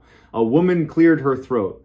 Trained voice, hymnal vowels. The room she was in back then held her like warm wood. If you have found this and you are not me, please stop, the woman said.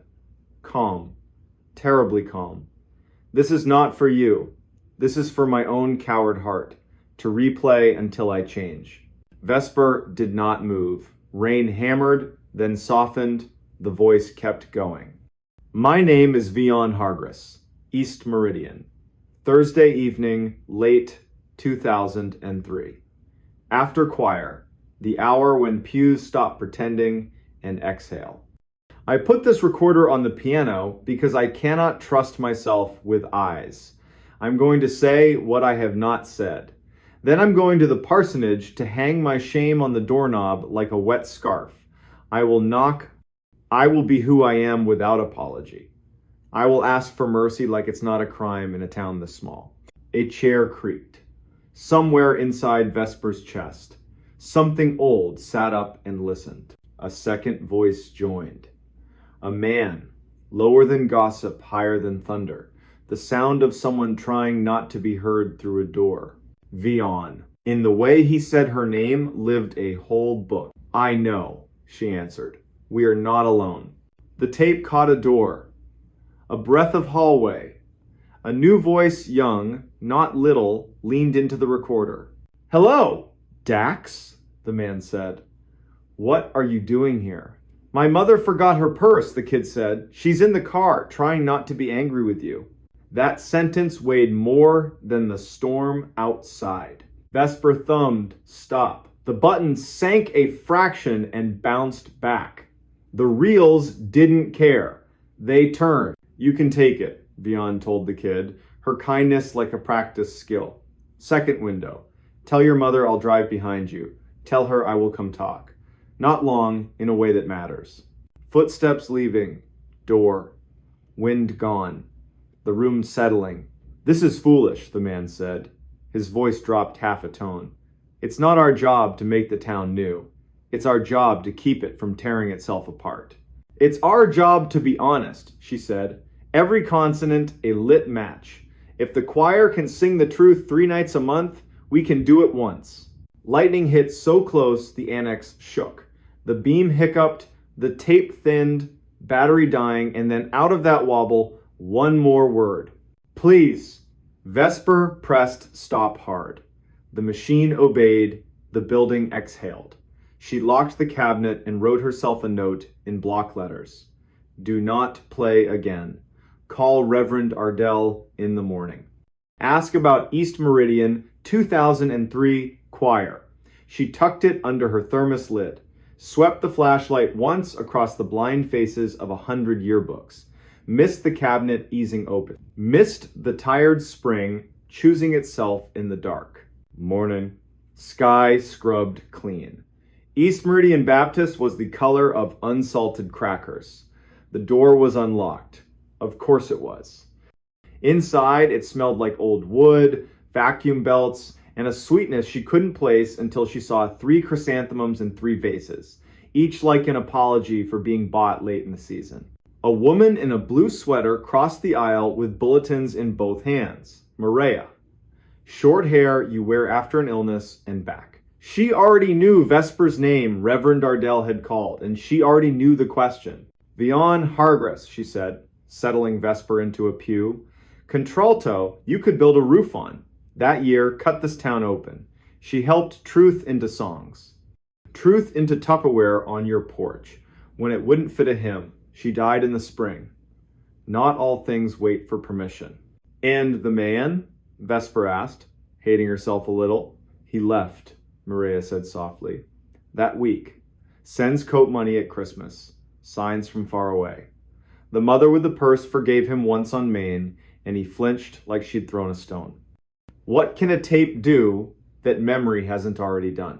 Vesper thanked her, 2 sleeves touched for a second like a pact between strangers.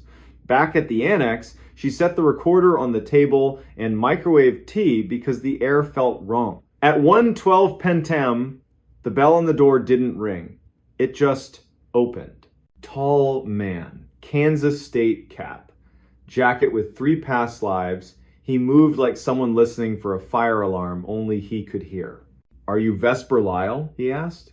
She nodded. My name is Dax Hemphill. I grew up 6 miles east of East Meridian. My mother used to forget her purse. When she was tired of forgiving people, it gave her a reason to go back and be kind again. I think you have something that once listened to me when I was a boy. How did you know? Vesper asked. I woke at 3, he said. Clock doing that slow blink. Room smelled like hymnals. Heard my name the way it sounded before my voice changed. I don't own a tape player. Something spooled anyway. I remembered a night when a woman's kindness saved a man's job and a boy's faith. That kind of memory doesn't come back unless it's been invited. I think you invited it. She made him tea because that's what slows air. Told him about the recorder, the way it wouldn't stop, the please. He nodded like it fit a sore place he thought he'd hidden. Asked to hear it. She said, no, do not circulate, was written on the object itself, and archivists respect talismans. He asked again, but didn't move closer. The kind of stubborn she trusted. I don't want to hear me, he said. I want to hear her. The breath before she speaks. I want to remember what decency sounds like under bad lighting. Vesper turned the brass key. Lifted the machine with both hands. Wrote a sticky note in plain sight. Hargras permission pending. Listening requested by Dax Hemphill. Then she pressed play. Hiss. Blanket of old air. Vion again, scratch brave. If you are not me, stop. If you will not stop, at least do the kind thing and listen all the way through. I am done being half brave. The machine jumped ahead on its own, like it knew where today needed to land. Back to the 2 voices after the kid left. Tires over road seams. We cannot, he said. We must not. You will kill what mercy they have for me. We can, she said, steadying him by syllable. We must. Do you think the Lord is confused by us?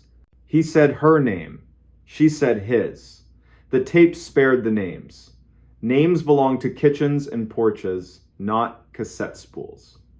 The room on the tape breathed wood, carpet, a beat-to-death piano, a hymn board with 4 numbers that looked like a secret only children can't crack. Then a knock, not on the room's door, on the recorder. A tiny mosquito tap, a fingernail keeping a body from saying a big thing. Dax flinched. Vesper's eyes swept the annex. The annex held its breath, the way a building remembers why it was built, to store dangerous things gently. Vesper didn't stop it. Sometimes kindness is letting a sentence finish. Fine, the man said with funeral tiredness. Fine, we will be what we are. Names in the paper. Second pew, let the looks do their best and fail. We will put our child, he stumbled, then finished. Our child in the nursery when it cries. We will take turns walking it.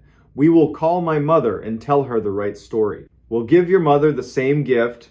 We will be small for a season, then we will stop being small. The piano wood made a sound like grain turning to meet a new angle of attention. A hand set down. Someone breathed, oh. Static braided tight. Speed slid the way old tape does when a gear hesitates. Vion came back one last time, urgent. If you are me, do not be a coward. If you are not me, do not make this a fable and sell it to yourself. This is not a ghost story. This is how to live. Click. Silence put its palms on everything. Shelves redrew their edges. Pencils remembered their jobs. Outside, the storm was now just damp behind the clouds. Dax covered his face with both hands. Vesper looked at the machine and thought of cellar jars with masking tape dates opened when the garden forgets its name. She hammered stop until stop decided to be true. Then came the work. Permission to request. A call to a woman 3 counties over who still carried the Hargress name and who, when she heard, said she had been waiting for that tape the way Valley people wait for apricots in June. Restrict access. Update the finding aid. Replace the sticky with a letter. And for 1 minute, they let the room have them. Archivist and stranger. Woman and man. 2 people sitting still, while an old backbone straightened inside a machine. Word got out anyway. It always does. Pickups. Break rooms. Space heaters. The story got wrong fast. A curse. A warning. A revival. They said it was a tornado siren played backward.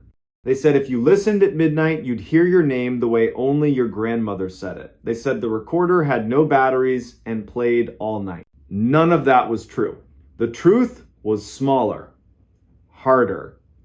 The recorder played when lonely people stood too close and forgot to tell themselves the truth in time. In November, Torrin at dispatch heard his name, clean as winter, from the shelf with the lost and found bin. He stood up, said his name back out loud, into a room where another human could hear him, and the sound left the way regret leaves after 2 beers and a nap. He called Vesper. She told him to throw a towel over it, like you darken a bird cage when the bird thinks it's dawn.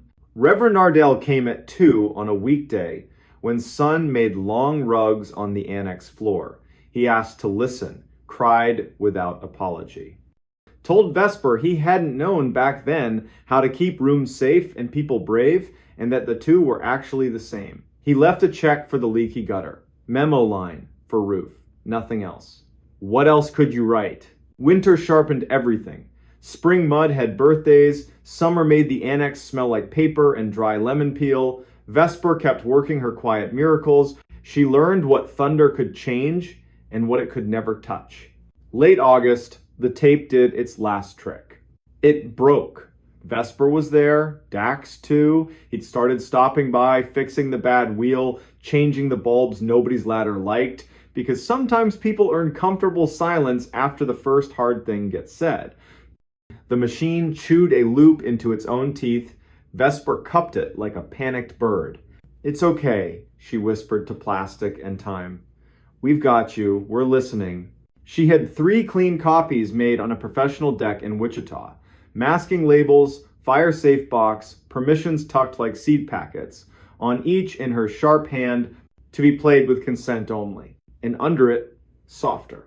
Do not use this as weather. On the anniversary of the storm that shoved a box of wrong memories into her life, Vesper sat in the back pew at East Meridian. The building hummed with the quiet electricity of rooms that have been forgiven for what was done in them and what was refused and are willing, finally, to be only rooms again. Maria slid her a peppermint. They didn't say the names they weren't saying. The Hargress family wrote, "Keep it where it's surfaced. Don't let people make a party out of it. Let students hear it who think bravery is always big. Let tired people hear it when they need proof that decency can be made with two hands and one good sentence. Keep the names off. It doesn't need them." There was coffee and cookies in the annex hallway and a microphone that squealed once and then behaved. A reporter asked a trembling question. Vesper answered like someone who refuses to stage a drawing room drama when a kitchen table will do. "We're not here to gossip about the dead," she said. "We're here because a woman recorded who she chose to be and then did it. That's a civic treasure." The recorder sits now in a clear box so people can't love it wrong. On Saturdays, they ask if it plays by itself. Vesper says, "Only when you stand too close and forget you're alive and allowed to speak." Then she hands them a pencil and a form and teaches them how to leave something worth keeping for the next bad night. If you drive east out of Caldwell in late September and the sky bruises again, you might see a single lamp in one window. You might open the door, hear the chime, and breathe a room that smells like paper and patience. You might notice a soft hiss from a machine that retired from magic and kept its dignity. Two people at a table, one with a pencil, one with a small wrench, bent over a ledger. You might understand why the recording should never have been played, and why, since it was, the only right response is to live in a way that won't require another like it. When the rain finally tears free, it will be loud and brief. Gutters will try their best. The annex will settle deeper into its foundation. On a shelf in a locked box, a cassette will keep its peace.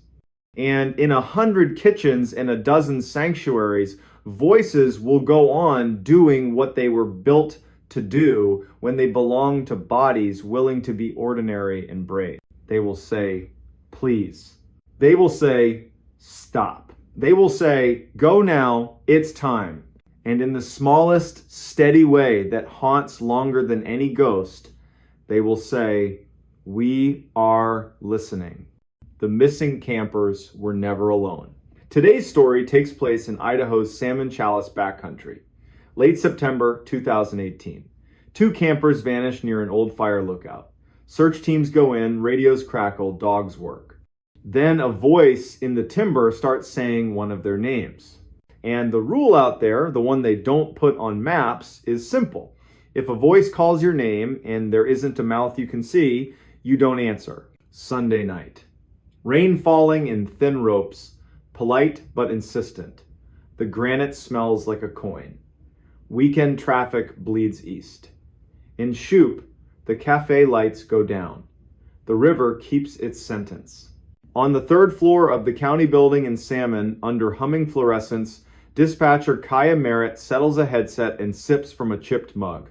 41, good at hearing the difference between wind on a mic and fear in a throat. At 21:47, the primary line rings a childlike rhythm. Kaya picks up, a careful male voice. "I need to report 2 overdue campers, my cousins. I'm next to their truck at the Loon Creek turnoff. The camp host told me to call before I get brave." Kaya goes methodical. Names: Ivor Doss, 42. Lena Doss, 38. Boise people. Left yesterday with a light kit and ridiculous amount of jerky. Destination: Ridge by the old Jarvie lookout. They brought a radio. They also brought stubbornness. "Stay with the truck," Kaya says. "Do not step into timber." Coordinates go into the form twice, clean. Deputy Roland Knapp, 39, a face that makes people tell the truth by accident, drops a cup of stew and starts his hour-long drive. Ranger Nick Salcedo checks in from a cabin near Panther Creek. Patient voice. Knows where people make their first wrong decision. By 22:40, Red and blue lights lay themselves across wet trunks at Loon Creek. The blue Ford is locked. A map inside is soaked, still readable in a bleeding wet. Camp host materializes. The pair planned the ridge, backed in for an early exit. Rain's coming, he'd warned. Rain brings the air alive, they'd said. Nick slides the map onto the tailgate. A penciled circle on the ridge. A dotted line up the wrong drainage, then corrected like a man who doesn't like admitting guesses. Beside the circle, Lena's neat list. Stove, coffee, headlamp, prayer. Time matters, Nick says. No volunteer conga line onto wet granite at midnight. Cousin stays with the deputy. We do this steady. At 1, they find the camp the way you sometimes do. Ghost of a new fire ring, a tiny cairn somebody couldn't resist. A boot print Rain is trying to steal. 2 sets. Walking together. Roland Marks calls it brings them back. Morning plan gets written like an anchor. Kaya works the night like a loom. Tracks down Lena's sister in Meridian, leaves a message that is compassion twice and panic never. Calls in a K-9 team ode to the county. In her log, she writes 5 quiet words only she will see. Do not answer a name. Dawn. Cloud lifts, leaving diamonds on every needle. 15 people drink black coffee at a folding table.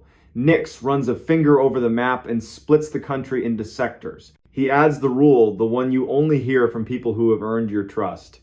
If you hear a name and there's no visible mouth, lock eyes with your buddy, say their name, make them say yours. Do not answer anything from timber, not even if it uses your song. A new kid raises a hand. Is that folklore or a line I can put in a report? It's how you get home for lunch, Nix says. Teams move out with that respectful, quiet September pines demand. Dogs in bright vests quarter the slope.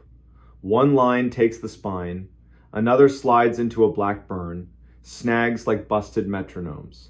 Thayer, the cousin who made the call, walks with Deputy Knapp, not because he should, but because men who wait at trucks break in slow ways. At 9:19, a dog gives a small bark. I found your idea, not yet your person. Handler Ione Taggart slips among ferns and retrieves a rolled shirt under a low lodgepole limb. Damp collar. Tiny stitched L. Bag. Tag. Ritual keeps hearts from shouting. 10:52. A voice calls a name. Thin through timber, left of the draw, where a baby creek is deciding what to be. Lena. 2 syllables shaped like someone speaking into a scarf. Sounds like Ivor. Except Ivor's voice usually laughs at the edges. This one doesn't. It says her name and waits like a bridge. Nix lifts a hand. Heads swivel. Everyone refines a face. Thayer. Thayer. Roland. The voice tries again. Help. A dog bristles, then thinks better of it. Wind turns the voice into a trick. Now above, now behind, now whispering from the leaves at their boots. Lena. Roland plants a ribbon and a time on a larch and draws an arrow fatter than the rest. We don't answer, he says, calm enough to steady the world. We mark and move. By noon, sun saws through the cloud and turns steam into foxfire. Teams reset. Dogs drink in wide licks. The medic truck ladles sugar into paper cups. Kaya slides each bead of the day onto a string, times, places, and a line that means more than the paper can hold. Voice saying, Lena. No face. Afternoon, a different kind of luck. Farspur team finds a neat cone stacked beside a rock scratch.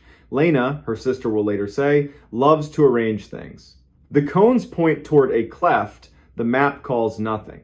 Old guys at the cafe used to call it buzzard slot. At 16:31, they find Ivor. He's on his back, one leg crooked the wrong way, eyes open to the sky like he's willing to believe in it. Lips split white with thirst.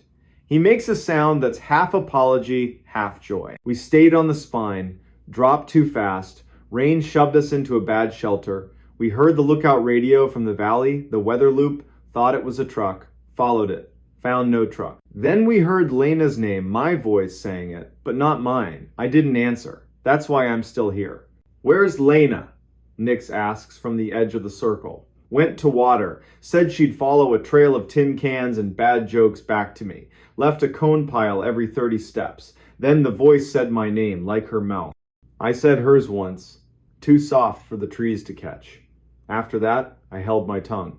She's been gone since just before sunup. 1754. They find Lena. 10 minutes east, 2 pitches up, tucked into a granite room. One hand on a ledge like she meant to pull herself into another day, and paused here. Cold, not lost. Shy pulse. Hairline cut with the head's usual drama. Jerky pouch, empty.